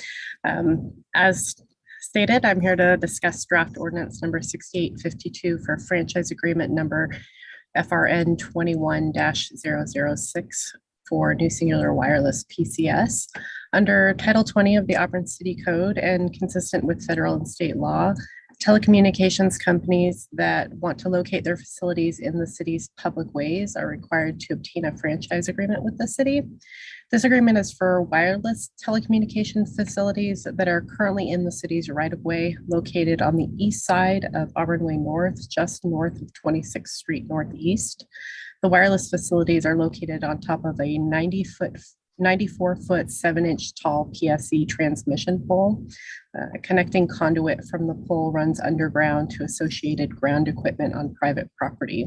There's a map showing the location of the facilities on page 106 of 172 of your agenda packet. The facilities were previously authorized under franchise agreement number 10-23, ordinance number 6344 and 6586. That agreement is set to expire on April 16th, 2022. So New Singular Wireless has applied for a new agreement so that they can continue to operate these facilities and provide wireless voice, data, and communication services, including commercial radio, and mobile data services from the existing facility. Their application was reviewed and found to be complete per the city's code requirements. The proposed agreement is consistent with the city's standard form agreement and other agreements of this type within the city. And the agreement would be valid for a term of 15 years. Future alterations, repairs, upgrades, and improvements to the existing facilities at this site would require that the applicant obtain a construction permit, which are managed through the city's permitting processes and are a requirement of the franchise agreement. Any additional future sites that the applicant wants to locate in the city right away would require an amendment to this franchise agreement, and that would be an approval process by the city council, as this agreement only covers the one location. In bringing this franchise forward to city council for review, city staff has verified that it meets the code requirements that council is required to base your determination on. A public hearing to consider the application and hear public comment is currently scheduled for next Monday's city council meeting on March 21st. I'd be happy to answer any questions. Do any council members have a question? Seeing no hands raised, we can thank Amber for a great presentation, and we are concluded with the 6852 ordinance. Thank you. Thank you.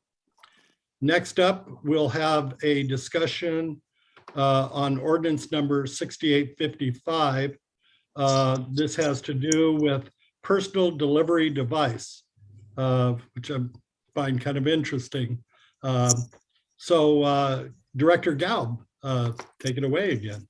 Thank you. And this is finally my last item for tonight. So Jacob Sweeting is here to run through a presentation with you to explain to you what these personal delivery devices are and the changes that happened in 2019 in state law that allows them, and what we're asking the council to consider next Monday in a code change to provide some regulations around these personal delivery devices. So with that, Jacob.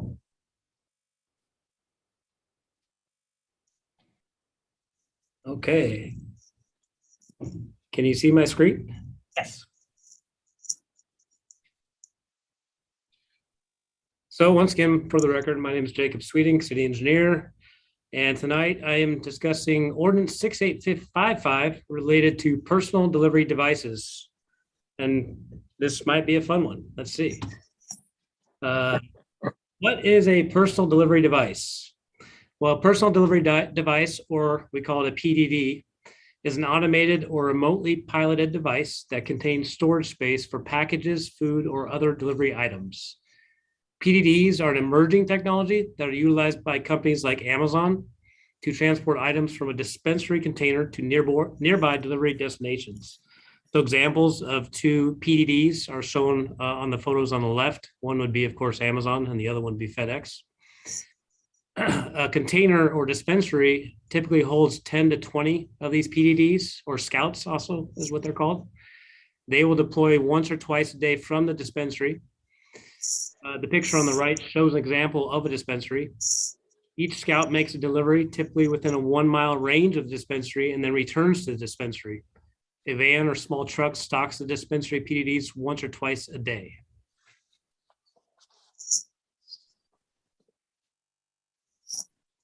So as Ingrid mentioned, in April 2018, the Washington State Legislature passed legislation to regulate the use of PDDs. The bill created RCW 46.75.010 that establishes basic requirements for PDDs. The state requirements treat a PDD as a pedestrian and provides requirements for the operator of a PDD to register with the state. So the RCW requires it includes some basic requirements, but overall there's not much details related to operating requirements and restrictions. Most importantly, the RCW includes a provision that PDDs must be operated in accordance with all ordinances, resolutions, rules, and regulations established by the jurisdiction governing the rights of way within the personal delivery device is operated, meaning the city council has the authority to adopt ordinances and city code to regulate PDDs in the city. So the city has recently received a building permit application for a PDD dispensary. and has also received another general inquiry related to the placement of a dispensary structure. So after we got those inquiries and the permit application, we had some discussions between the Public Works, Police, Legal, and Community Development departments. And we worked together to develop a new city code, chapter 10.55, that would be established by this ordinance that we're discussing. So the proposed code includes two main sections, the definitions and operating requirements sections. The definitions point to the RCWs to define the personal delivery devices, operators, and some other terms. And the operating requirements are intended to address safety, nuisance, and security issues that are not explicitly addressed in the RCW or in current city code. So now I'm going to go into some more details about what those requirements proposed in the code are. So the proposed code restricts PDDs from operating in bike lanes, vehicle travel lanes, and in parking areas. It also restricts PDDs from operating in construction zones and active school zones. It restricts PDDs from sidewalks and shoulders that have less than 5 feet in width. And that's to ensure that we have adequate room for wheelchairs and other pedestrians and bicycles using the facilities. It has some requirements that PDDs do not operate in various adverse weather conditions. And we thought we'd throw this picture up here that we found of some PDDs that are delivering food materials, and they all just happen to get stuck in some snow there. So that's one of the conditions that we would not allow the PDDs to be operating in. And of course, they cannot operate in a way that in any way endangers people or property. So continuing on these requirements, the proposed code requires that PDDs that they are able to take direction from officers and flaggers, that they maintain 50 feet of spacing from each other when on the same side of the street or when crossing streets, that they are able to use crossing devices if they're trying to cross the road where there is a pedestrian push button or a beacon that requires activation, or some sort of a flag that must be carried across the road if the PDD is not equipped with a flag. It requires that the PDs display operator contact information with phone number and email address. And it requires that the PDs yield the right of way to pedestrian and bicycles. So the proposed code also includes additional requirements that are specific to the operator of personal delivery devices. The code requires the operator to provide notification to residents and property owners along the delivery routes and to the city prior to actually operating the PDDs. The operator must obtain a City of Auburn business license. If a PDD malfunctions, the code requires, if the PDD malfunctions or is vandalized or somehow damaged or stranded, the code requires the operator to retrieve it within 48 hours. If the PDD is presenting some sort of hazard, this time frame is reduced down to 1 hour. If a PDD is involved in or is witness to a collision that involves property damage or injury, the operator must provide any collected video or other data to support police investigations. In order to prevent the PDDs from becoming an attractive target to thieves, the delivery contents of a PDD may not have a value more than $100. The proposed code also requires operators to carry the same level of insurance that contractors working in the right-of-way must carry, which includes a minimum $1 million liability policy compared to the $100,000 policy that the RCW requires. The code requires an operator to agree that by operating in the city, the operator would release the city from any liability for damages to the PDD that could be caused by emergency responders that are trying to protect against injury or property damage or otherwise providing public safety. And finally, the code places responsibility on the company or business that owns the PDD for paying any infractions committed by the PDD. For instance, if a PDD fails to yield to a pedestrian, the PDD owner could be issued a $200 ticket. With that, this ordinance is scheduled for consideration at next week's City Council meeting. And that's the end of the presentation. Thank you, Jacob. I see we have a council member Baggett has a question. Thank you, Chair Brown. Jacob, you really inherited a good one here. I was going through the list of all of the things that they cannot travel on. Can you kind of iterate for us where they can travel? Sure. They can travel on sidewalks that are at least 5 feet wide. They can travel on a shoulder area separated from the travel way that is at least 5 feet in width. And I think that's pretty much it. I guess trailways that are at least 5 feet in width. So the restrictions that are in place are intended to keep them away from areas where they would block pedestrians and bicycles and be an obstruction to vehicles. Are most of our sidewalks 5 feet or thereabouts? I thought they were kind of narrow in many places. So our current city standard is that our sidewalks are a minimum of 5 feet. However, there are many places in the city, especially in the valley areas, that were constructed prior to that standard. So they may not have sidewalks, or they might have sidewalks that are not at least 5 feet width. So if somebody was walking along a sidewalk and one of these little things come barreling around the corner, what do you do? Sure. So like I said, this is an emerging technology. And so we've been doing as much research as we can. As far as barreling down the sidewalk, I think the maximum speed is 6 miles per hour is what I mean. And also the operators have indicated that we've spoken to that they tend to stop. If they see an approaching pedestrian bicycle, they will stop and try to get to the side. But the requirement is, per the code, that they yield the right of way to the pedestrians, basically. So okay, well, you should be able to continue walking is what you should be able to do. It's a work in progress, right? Thank you, okay. Councilmember Baggett. Thank you. Councilmember Baldwin. Thank you. This is very much a fun one. With regard to where I think Councilmember Baggett was going, the onus of creating a map of approved pathways for these devices, does that fall to the city to provide that map, or will that go to the operators of the PDDs? Yeah, one of the requirements I listed just briefly was the requirement that notification is provided to the residents and to the city. With that notification, the code does require the city information to include the routes that they're proposing to use. And when that submittal comes in, we would take a look to make sure that the code requirements can be met on that route.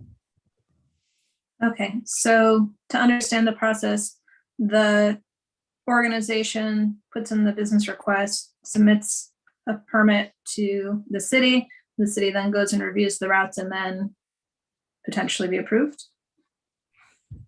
Yeah, the detailed process has not been established yet. So the actual mechanisms that all that happens is not necessarily in place. Currently, we know there's business licenses that would be required. There's building permits that would be required. So through those triggers, it would initiate us to collect the information that we need to verify that the code requirements can be met. Okay. All right. Yes, Mayor Backus, you have a question. Oh, more of a comment.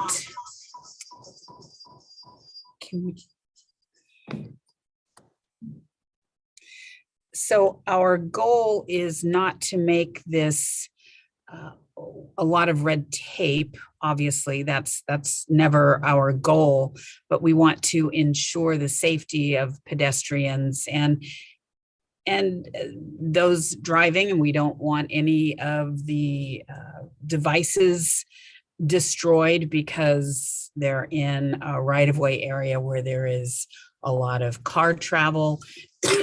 Excuse me. So the goal is to be able to utilize this fun technology, but we need to ensure that it's done in the appropriate way. As we all know, law does not always keep up with technology. So there are challenges to try and identify where those needs are and how we can best meet the goals. Thank you, Mayor. Next, I see that Deputy Mayor Jay Raj has his hand up. Thank you, Chair. Terry Brown. My question, Jacob, is we've got dispensaries. So at this point, we probably don't know how many dispensaries will be out there. My concern is where would they be parked? So far, we have one building permit that is proposing to place a dispensary on a commercial property. And then we've had one other general inquiry that is asking about placing a dispensary in a parking lot.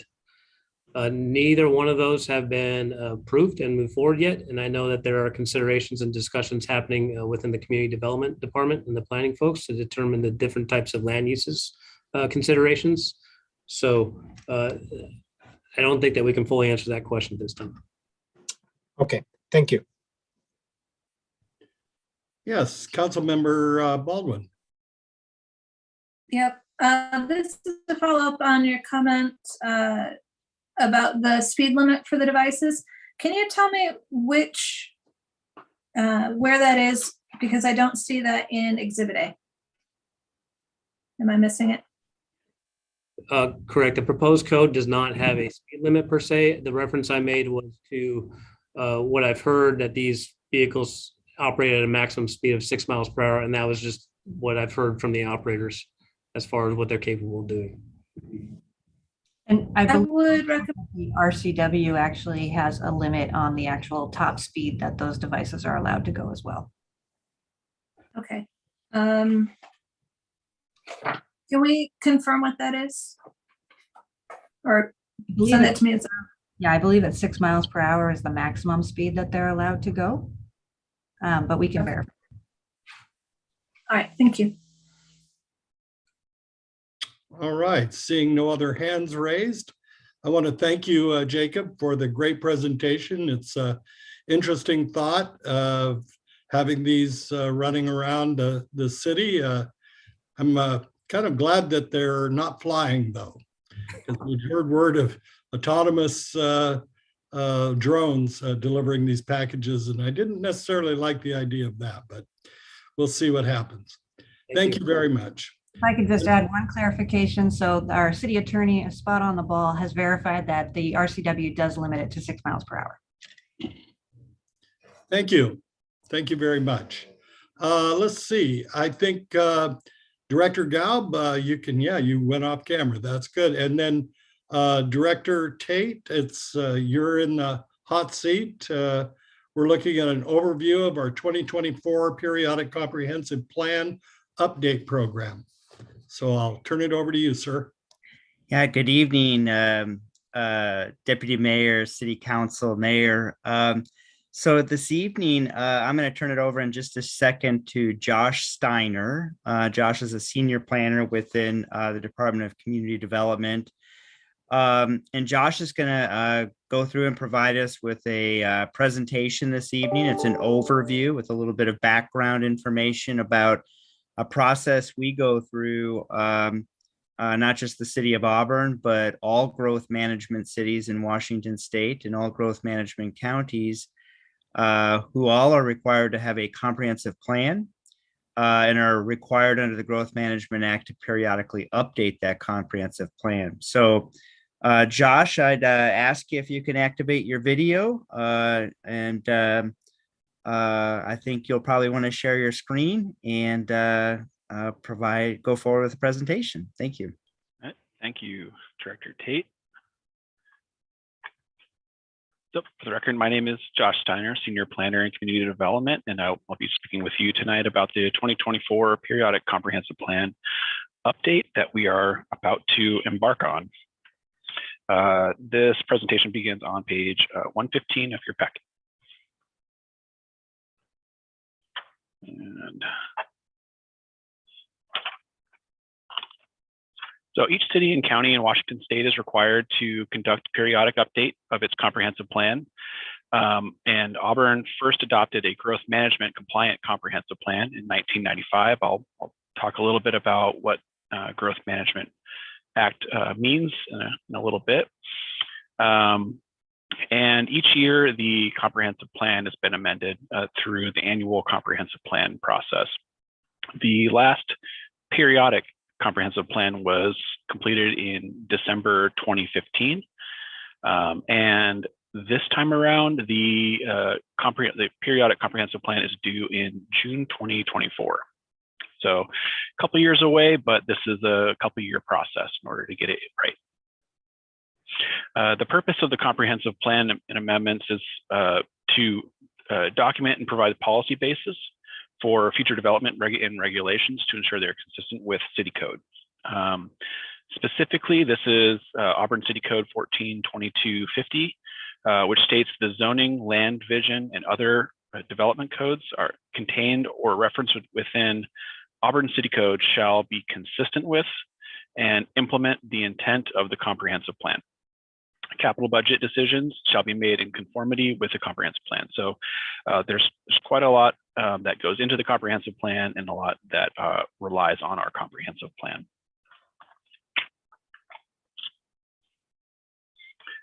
So let's just kind of show an overview of where the comprehensive plan fits into the scheme of statewide plans to how the construction community basically. So in the middle, you'll see the comprehensive plan, the goals and policies and information from the comprehensive plan feed down into functional plans, our zoning code, as well as our capital budgets, other budgets, and those go into the development and construction community to build projects in the ground. All the way at the top, you have the Growth Management Act, which is a state, it's a state policy. That state policy and the Growth Management Act feeds into multi-county planning policies. And for us, that means Vision 2050, which is created by Puget Sound Regional Council, that's PSRC. And then information from that feeds down into the countywide planning policies, including for both King County and Auburn, or King County and Pierce County for the city of Auburn. So a lot goes into the comprehensive plan, and then a lot comes out of the comprehensive plan. So really our comprehensive plan needs to be consistent with a number of documents, basically everything above it. And that includes, again, the Vision 2050. There's the Urban Growth Capacity Report and buildable lands. There's countywide planning policies for King and Pierce County. The comprehensive plan also needs to address any changes in state laws over the last, or since 2015, and respond to any changing conditions within our community. So I'm going to kind of provide an overview of the different documents and agencies listed in that last graphic first before I head into our comprehensive plan. So the Growth Management Act was first adopted in 1990, and it required that fast-growing cities develop comprehensive plans to manage population growth. In this diagram out here on the right, you can see some of the goals from the Growth Management Act. It establishes 13 goals that act as the basis for all comprehensive plans. And the Department of Commerce is the primary contact for all GMA-related issues. And really, with the Growth Management Act, we're trying to do our part to maintain and concentrate growth within the urban growth areas, so that growth doesn't occur in more rural areas. And you'll see that strategy and that indication within the goals of the GMA, such as concentrated urban growth, sprawl reduction, regional transportation, among other things. And you'll notice a trend, these topics are also included in the comprehensive plan in many cases. The Growth Management Act establishes the primacy of the comprehensive plan. It's a centerpiece for local planning. And the purpose is to articulate goals, objectives, policies, actions, standards that are intended to guide decisions by elected officials and local staff. GMA places an emphasis on making sure that goals and policies are implementable. And the current review cycle is every 8 years. So as I mentioned, that would lead us to a due date of June 2024. The information in this graphic here is not too important, but just note that there are 6 mandatory elements and then there's 7 optional elements. And I'll run through which elements are included in our comprehensive plan in a little bit. That leads us to Vision 2050. As a reminder, this is the multi-county planning policy document for the region. And PSR, Puget Sound Regional Council, has jurisdiction in King, Pierce, Snohomish, and Kitsap counties. This document allows for all jurisdictions within the planning area to have, allows for us to have consistent comprehensive plans and local plans. Vision 2050 was adopted in October 2020. And it builds from the previous document, which was called Vision 2040. So Vision 2050 is the planning horizon year, the new planning horizon year. Previously, it was 2040. Local jurisdictions, as I mentioned, prepare plans and must be consistent with multi-county and county-wide policies. So the county, all of that kind of gets fed in through here. PSRC is the primary certifier and of comprehensive plans, county-wide plans, and local plans. And the body that certifies the plans actually does include a number of elected officials. So there's oversight at the elected official level as well as staff. One of the other benefits of maintaining certification through PSRC and Vision 2050 is it allows the city to be eligible for a number of funds. So PSRC acts as a primary funder for federal funds for transportation, among other things. And so as cities are like Auburn are compliant with Vision 2050, that allows for grant funding. Vision 2050 provides a projected projections for people and employment through 2050, and it anticipates growth of about 1.6 million people and 1.1 million jobs by 2050. And Auburn's share is a portion of that, which is contained in the county-wide planning policies. So what's changed since 2040? So first of all, the planning horizons increased to 2050, which I mentioned. It includes an updated strategy to try to aim for more additional growth, housing growth near transit. And it advocates for sustainable funding sources, increases recognition of Native tribes and military installations. It includes a new chapter on climate change and directs regional work on housing and equity. So key policy themes, they're shown here in Vision 2050. And some of these themes align also with the GMA, as you'll notice: housing economy, open space, and transportation.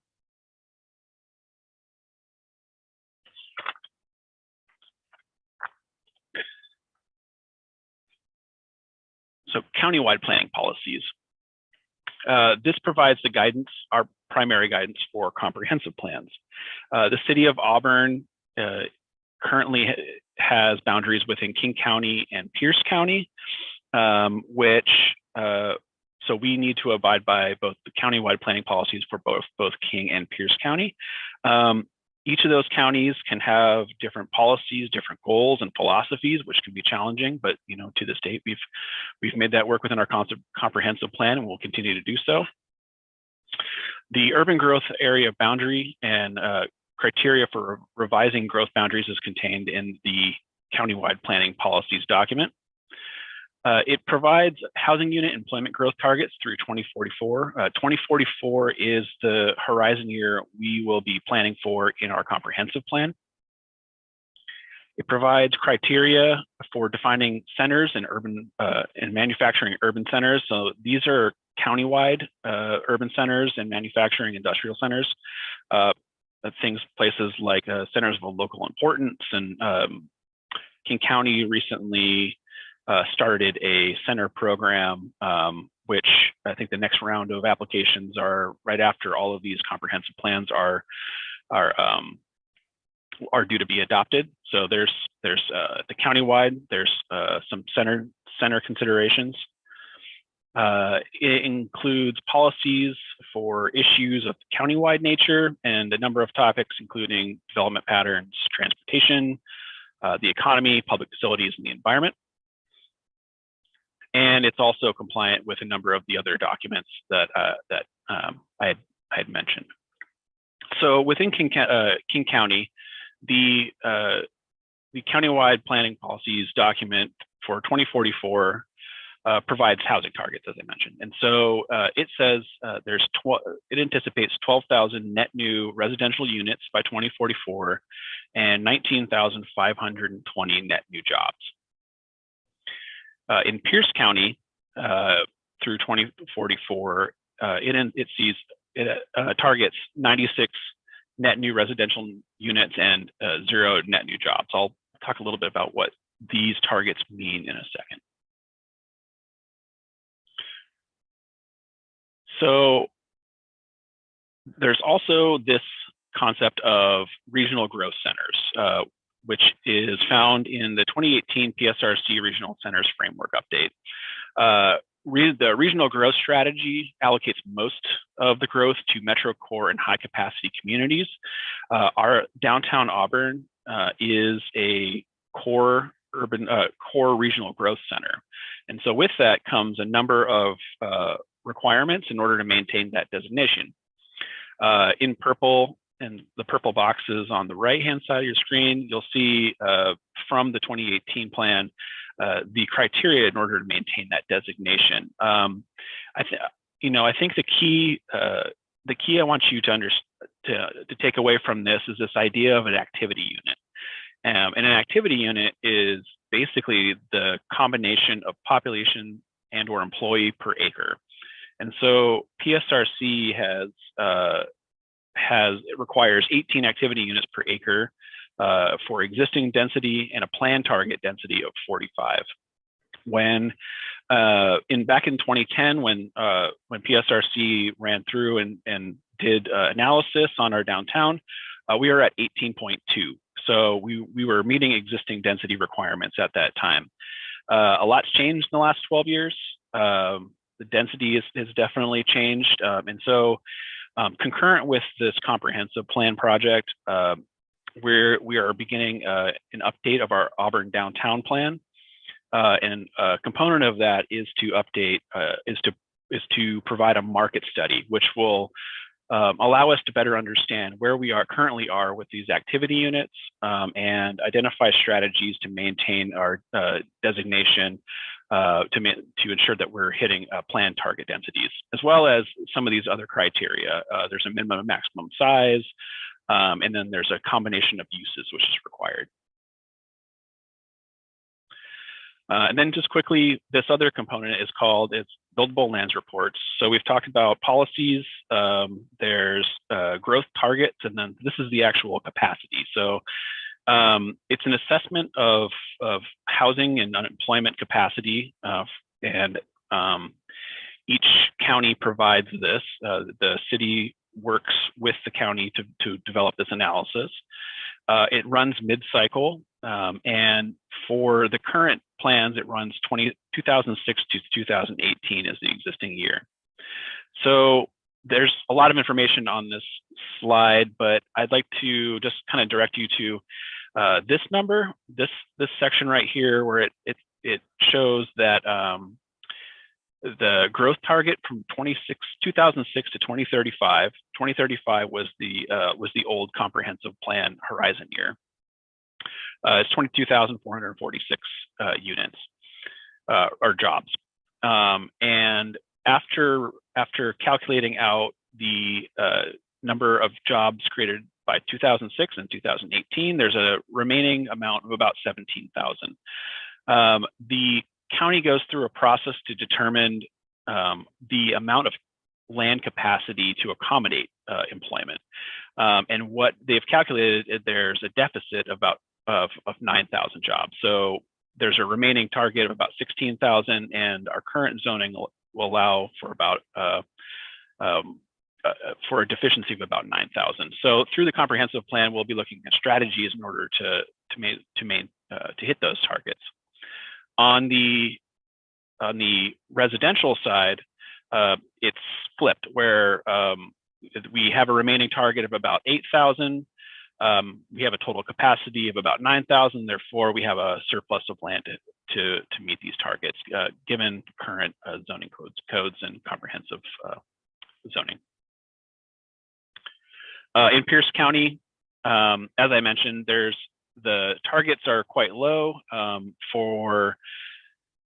For housing, there's a need for about 96 units. There's a housing capacity for about 117 by 2044. The area in Pierce County is largely built out with the Lakeland area, and so there's developable land is somewhat scarce, but county has calculated that we would hit the target. And then on the employment, we've already hit the target amount, but we do have available capacity for employment. So all of that information kind of provides the background for what we need to include in our comprehensive plan. This is a cover of our existing 2015 comprehensive plan. And these elements are included. So the land use element, there's a housing element, transportation element is incorporated by reference as the comprehensive transportation plan, capital facilities, economic development, parks and recreation, private utilities, and historic preservation. And you'll note that in parentheses, these are the departments that are responsible for developing these elements. And so you'll see that this is a citywide project. A lot of these projects these elements, the updates are currently ongoing. And so there's quite an effort to develop a framework so we can make sure that there's information and data sharing across all the different elements, and to ensure there's consistency across all the different elements. One document we'll also be updating is this core plan, and the core plan basically functions as an executive summary. So elements are basically chapters, and they contain goals and policies, sometimes a little more information. The core plan provides more background on demographics, as well as selected information to make it more digestible to elected officials and to the public. So yeah, the coordination is currently ongoing, and it's led by planning staff, me mostly at this point, but we'll have the support of quite a few others. We've also gone through the process to select a consultant, I'll talk about in a little bit. And the other departments really are serving as leads for their own elements. And so, it's kind of in our court to make sure that all this information is consolidated into a cohesive, thoughtful document, but other departments are responsible for developing their own plans. And kind of alluded to this, but a lot of the other elements are relying on zoning and land use assumptions and changes to our comprehensive plan map. So that's a key piece of information that will be shared early.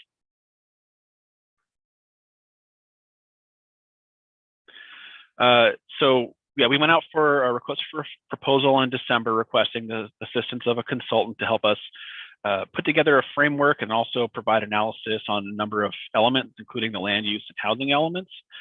SCJ Alliance was selected, and we're currently coordinating with them on a scope of work.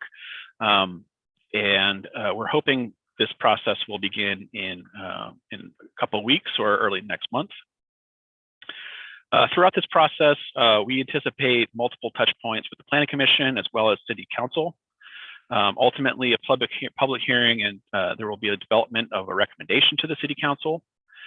And I mentioned this, but also last fall, we applied for grants through the Department of Commerce for an update to our downtown plan, as well as to continue identifying and analyzing strategies from our housing action plan, which was adopted last July. And so these projects and the comprehensive plan are all running concurrently, and information from the downtown plan and housing action plan really will be folded into, those will be standalone projects, but information will be folded into the comprehensive plan. Budget amendments for those, for the grants will be under consideration during the March 21st council meeting. Those are one-time asks. And then a budget amendment for $250,000 was submitted, and which will be considered by council at the March 21st meeting, and that's also a one-time ask. So as far as timing, as I mentioned, we're still early on in the process, but we are starting to get an understanding of where certain elements and phases fit in. So you see this schedule here.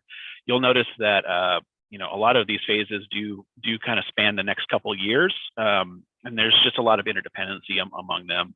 But I think it's important to make sure that we're starting to program and be thoughtful about where these touch points are with City Council and the Planning Commission. So right now we're anticipating, so there's a comprehensive planning program overview, which is this meeting tonight. We anticipate providing an update and talking through a public outreach process, and then land use and housing analysis in Q1 23, and then ultimately providing recommendations to council early in 2024, since this plan, as I mentioned, is due in June 2024. So with that, I'd like to take any questions. Do members of the council have any questions? I think we'll have plenty of time to come up with questions though, Josh. Great presentation. Looks like an all hands on deck activity, and council, I recommend that we stay on top of this, because there's a lot of work being done and we want to make sure that we know what's going on here. So I guess there's no questions here, so we'll move on to the next agenda item. Thank you very much, Josh, for the great presentation. Thank you. It's an honor to introduce our code compliance manager, Chris Barrick, tonight. Chris is going to provide a presentation, final presentation for the evening about graffiti abatement and some cool things that the city does to deter graffiti and at the same time support our arts community and add some splashes of color into our community. And also going to talk about some code changes that he'll go over in just a second. So I'll turn it over to Chris. Thanks, Director Tate. Good evening, Deputy Mayor, City Council, and Mayor. For the record, my name is Chris Barrick. I'm the Code Compliance Manager for the City of Auburn. And tonight I want to talk with you about Draft Ordinance 6857 and graffiti, the fun and the not so fun about it. Tonight I want to talk a little bit about background, what we've done so far, what's next, and some proposed code changes. I promise that there are a few heavy text slides, but I promise more pictures than text. Share my screen here. Can everybody see my screen? Okay, here we go. So a little bit of background regarding this. I was first kind of introduced to public art in 2018 when I attended a crime prevention through environmental design course. And during that time, we talked about lots of different design elements that could be used in public for crime prevention. And one of those that really kind of drew me in was public art. The philosophies I thought were really strong with the graffiti that we have in our city, the costs that are associated with covering that. I thought, it'd be a perfect fit and really kind of twofold. It is great for the abatement and the discourage or the to discourage graffiti, as well as help beautify our city. And those are some real important things. When it comes to graffiti, you've got several types. You've got taggers, you've got graffiti artists, you've got gangs. And what they look for is kind of a blank surface. They're trying to put their message out there to their colleagues, to their community, etc. And with these messages, it is, it might be one gang talking to another. It might be a tagger who's putting up their kind of bubbly design just to show that, hey, this is who we are. But what we find is with public art, murals, cabinet wraps, etc., there's an unwritten code that pertains to these, and it's either out of respect or it's out of not having a completely clean blank slate, that these taggers are not messing with those surfaces. I think it's a combination of both, maybe a little respect, maybe a little bit that they don't have a blank surface to work with. With graffiti, it's recommended that it get covered within 24 hours, and that sends kind of a swift message to the person who's creating the graffiti that it's not going to be tolerated. It might take a couple of applications of covering it up to really send the message of move on to another area, and that's generally what they do. They run out of paint. They figure the person that they're violating has more paint than they do, and they move to an area that hopefully is less responsive, because their ultimate goal is to get their message out to everybody and have it be there as long as possible. The last sentence or a couple sentences on this page kind of hit home with me. I really try to get the sense of pride out in the community. I found this online and it wasn't quoted, but graffiti gives residents and visitors the feeling of fear, loss of control, and depression. Public art adds the feeling of richness, pride, and pride in the community, and it also works as a deterrent for graffiti. To me, that really hits home. I enjoy, seeing all the artwork out in the community. What we've done so far in 2019, after I brought this back from the conference, Director Tate and I talked, and he said, let's look at it, let's move forward if we can. So we started implementing some things in 2019, again, as kind of twofold. It acts as a graffiti and removal and abatement, as well as it beautifies the city. To date, we've installed in 2 phases, 42 traffic wraps on traffic signal boxes, and we've had 1 bridge mural painted. And if you're in your packet, if you want to see additional, or I can slow down if need be, the photos start on page 156 of your packet. So now the fun part begins with a lot of photos. These are part of the first round that we completed and had installed. Primary corridors, secondary corridors, and a few boxes downtown that had some of this artwork on there. This one in the center here is right outside City Hall. It's got some really nice sayings on there. Round 2, we did a few more, and I wanted to kind of sprinkle those out throughout the community, show the love all over town rather than on the primary and secondary corridors. So we went through and selected some designs and some locations. I find it very, I don't know, I kind of smile every time I drive by these. I really enjoy them. I know that there's other cities out there that have these as part of their community as well.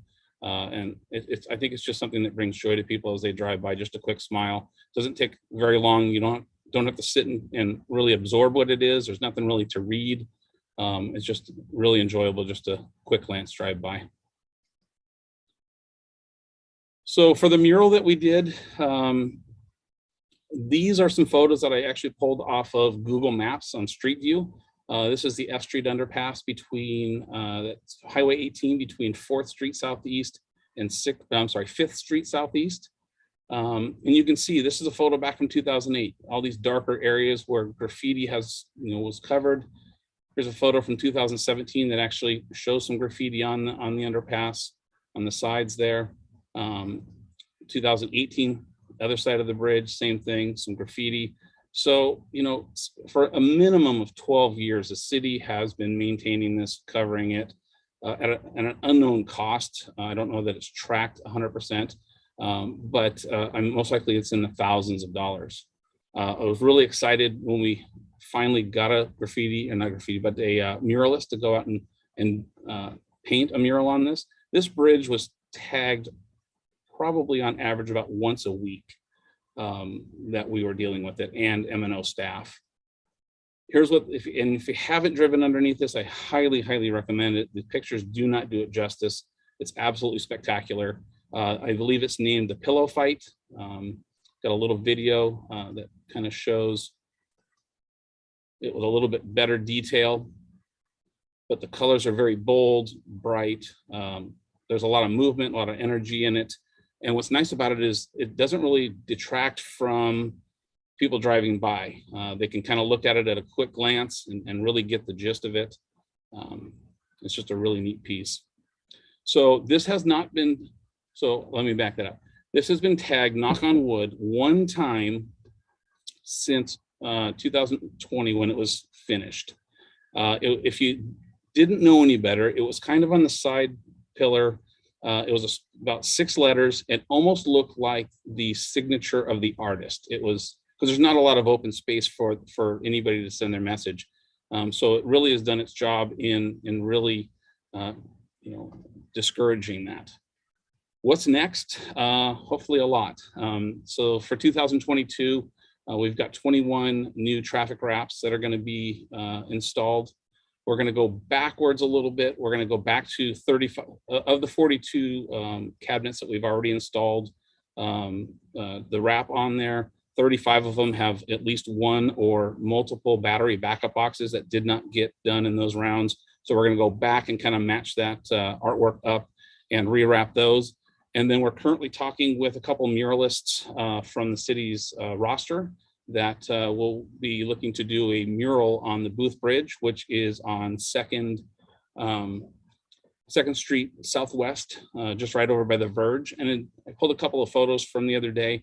As you can see, there's been lots of graffiti on both sides of this bridge. So we're hoping that the muralists can come in, paint something really beautiful there, incorporate these pillars, and hopefully do some good. So that kind of, while we're going through this, brought me to kind of our graffiti code and our process. And there's a couple of code revisions that I would like to bring forward for adoption next Monday by council. These revisions will help standardize our process, procedures, and timelines for compliance. Notes here. So the first one is on page 140 of your packet. It's regarding our notice to remove. Currently, it's at 15 days, doesn't specify calendar or working days. My recommendation would be to put that down to 3 calendar days. Also in that same code section, it does allow for some flexibility because of weather and temperature and such. So if we're in the middle of a cold, the paint's not going to adhere or it may not be able to be removed. So we have some flexibility in that. These next 2 sections are kind of repetitive. This second one here is a notice to remove, a little bit different. It allows for an additional 10 days. So now we're at 25 days total currently before we can really move forward with anything. And in ACC 125, it also gives us provisions for removal. As far as the appeal process in chapter 813, our graffiti code, it has its own separate appeal process kind of to help standardize everything and keep us all on one path. My recommendation would be to remove that section, allow us to use the provisions that we already have in chapter 125. And then a real quick word change for 813-070, changing the word removal to abatement. And then again, allowing us to use those abatement provisions that are in chapter 125. And then a few kind of housekeeping things to help in the same process in 125, where code enforcement staff go out, we interact with members of the community. Our code talks about working days, it talks about calendar days, it talks about just plain days. So we have to kind of differentiate between that. And this proposed changes would really align everything to calendar days. That way there's no confusion on the part of the community when they are uncertain. If one section of code says calendar days, the other section says working days, then they have to try to decide, code's not easy to read as it is.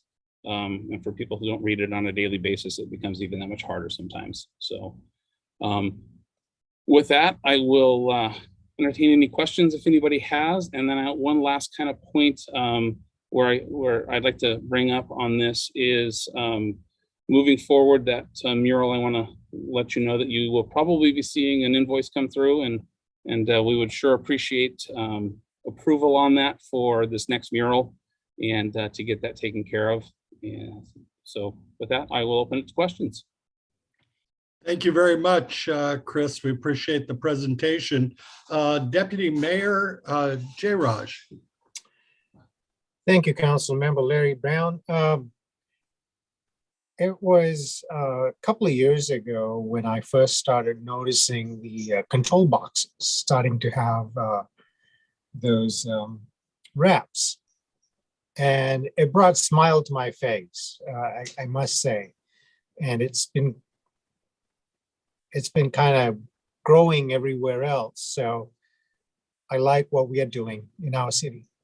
Thank you. Thank you. Yes, when I first started in 2014, there was a clean sweep project that went through and had done some kind of leaf and rose petal kind of wraps on those boxes. And I would drive by and I would see that and notice that there was never any taggings on it, but that blank box right next to it within feet would be covered in graffiti. And I thought, there's got to be something. And yeah, so I appreciate that. That's great. Well, Chris, I just had another question. The pictures that were up right as we transitioned away with the children and whatnot, is that the next mural going to be? No, I'm sorry. No, I was just joking, Chris. Oh, okay. Because I think those were your kids. Maybe. Oh yeah. Oh, I'm sorry. Yes. Sorry. Yeah, that's my granddaughter. Oh, that's great. This is my first Zoom one, so I apologize for any. Oh, that's steps wonderful, in that. Chris. So, yeah. Beautiful kids. Thank you. Council Member Baldwin. Thank you, Councilmember Brown. Chris, I want to say I have seen the mural and it's absolutely gorgeous. So looking forward to more coming to the city. I do have a couple questions as far as the new code works for. I want to make sure that if we have homeowners who are having fences that are being tagged, that we're not, with our code changes, victimizing them a second time. What's the average cost for abatement that might find its way to the homeowner? And I agree with you 100%. And thank you for bringing that up. When we knock on the door, it's one of the more difficult conversations we have to have. You homeowner, or with the city, you've been victimized once, and now it's your responsibility to cover it up. So we do have a program that we allow homeowners to obtain a graffiti voucher 2 times a year. That is good through Ace AgriShop for $30 up to $30 for graffiti abatement products, whether that's sandpaper to sand their stained fence and restain it, graffiti remover, paint brushes, et cetera, et cetera. So we do help out with that. We do come across homes sometimes that somebody may not have the abilities, either financially or they're just not capable of covering the graffiti. And depending on the severity and the timeline, we do assist in that as code enforcement officers. So we do have spray paint in our vehicles that we do assist homeowners with their permission in covering graffiti up. So we, again, understand they're a victim. We don't want to victimize them a second time. So this just allows us to get on this a little faster and really encourage people to cover it quickly, so it discourages the taggers. Because if it sits out there for 10, 15, 20, 25 days, their message is sent. And even if it gets covered up, they're going to probably get hit again because their message was out there long enough. Now, with just a simple tag of somebody who's an artist of sorts, it's not as big of a deal. But when we're dealing with situations where there may be gang taggings and then a rival gang comes through and crosses something out, it could cause a really, really bad situation. And we want to really combat that and get on top of that quickly. Understood. There's a couple places in my own neighborhood where I've seen some homeowners where, they might be on a corner and I just feel bad for them because it's again and again and again and again and again. Have we ever considered offering murals instead of multi multiple vouchers within a year for some of those places that are just, really deeply struggling with it? It's not something that we've entertained at this point, and I believe it would be from a cost perspective and gifting of public funds. If someone were to paint a mural on a fence, you could be anywhere from $3,000, $4,000, $5,000 on up. The mural that we did under the F Street underpass, I think was underbid, and the artist wanted to get his artwork out and is currently working on another mural for the city. And we spent $10,000 on that mural.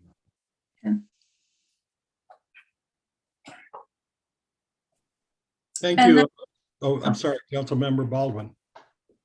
If no one has any other questions.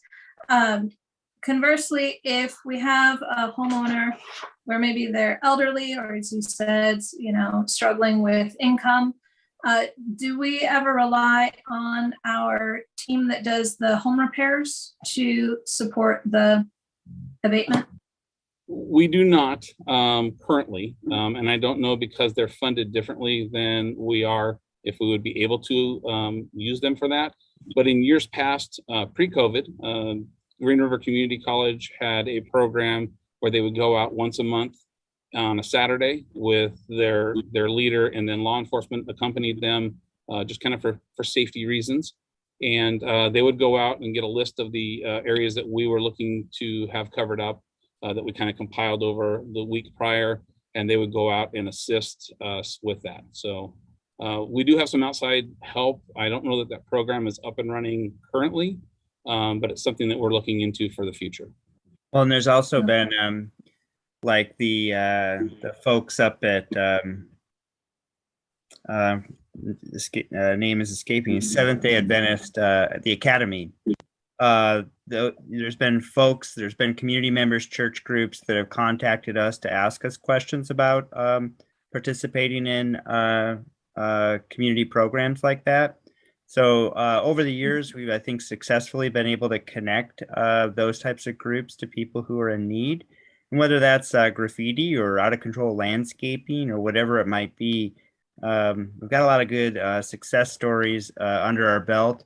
I do think, I hate to blame things on COVID, but it has challenged our ability to pull that kind of stuff together. But I will go back to a point Chris made, which is the code enforcement officers they routinely use their discretion or judgment to help those who are in need. And, there's a form someone has to fill out. We're government, so we have to have forms. That's kind of like a waiver that says that it's okay for our staff to do that work. So they're comfortable fixing it on the spot. I will say that one of the benefits to changing to a shorter time frame is really for the people who are refusing to participate, so that we can move to abatement and to correct it ourselves if someone's not going to correct it themselves. So for the person who can take advantage of the free materials, the free paint and the supplies to do it, and they just don't want to do it, it's not of interest to them, but they're capable of it, then we can move into abatement quickly and get rid of it. It's really important for us to get rid of certainly gang tagging. That's important. We see language out there that is offensive to people, whether it's because there's a racial slur on it or because there's a foul language, a swear word or something. I mean, we want to get that stuff just taken care of right away. And the code changes that Chris is talking about will help us be faster about those things when we really have to have it go away quickly. And to kind of piggyback on that a little bit, a few years ago, there was a neighborhood here in the city that it was almost a daily gang tagging, and it was back and forth, and there were rivals coming through, crossing things off. And so we went along and got permission from all the homeowners along there. We picked kind of a neutral color. All of code enforcement staff and the community resource team over at the police department went through that neighborhood daily, and we covered graffiti. And I mean, I don't want to jinx anything, but knock on wood, it's been a long time since we've had a graffiti complaint in that area of town. And like I said before, it was, I mean, there were acts of violence because of the graffiti. And so we've proven that it works as long as you're removing it quickly. Okay, thank you. Councilmember Malinga. Thank you, Councilmember Brown. I just had a question. When you have repeat offenders, what's the consequence if you're able to catch those graffiti artists? Unfortunately, that is a crime. And since we only deal in the civil side of the code, that would be referred over to law enforcement. There is code on the books that talks about anybody under the age of 18 cannot possess spray paint. There's lots of different things that go along with that. The problem is catching somebody doing it, number one, and number two, being able to prosecute a juvenile. Unfortunately. Thank you. Any more questions for Chris or Director Tate? Seeing none, I will turn the meeting back over to Deputy Mayor James J. Raj. Thanks for your time. Thank you, Council Member Larry Brown. Appreciate it. And I thank all the presenters this evening. There was a lot of work being done and very comprehensive as well. Thank you. Council, we have come to the end of our discussion items. Do we have any other discussion items? Any new business? Hearing none, this meeting is now adjourned. Have a good evening, everyone.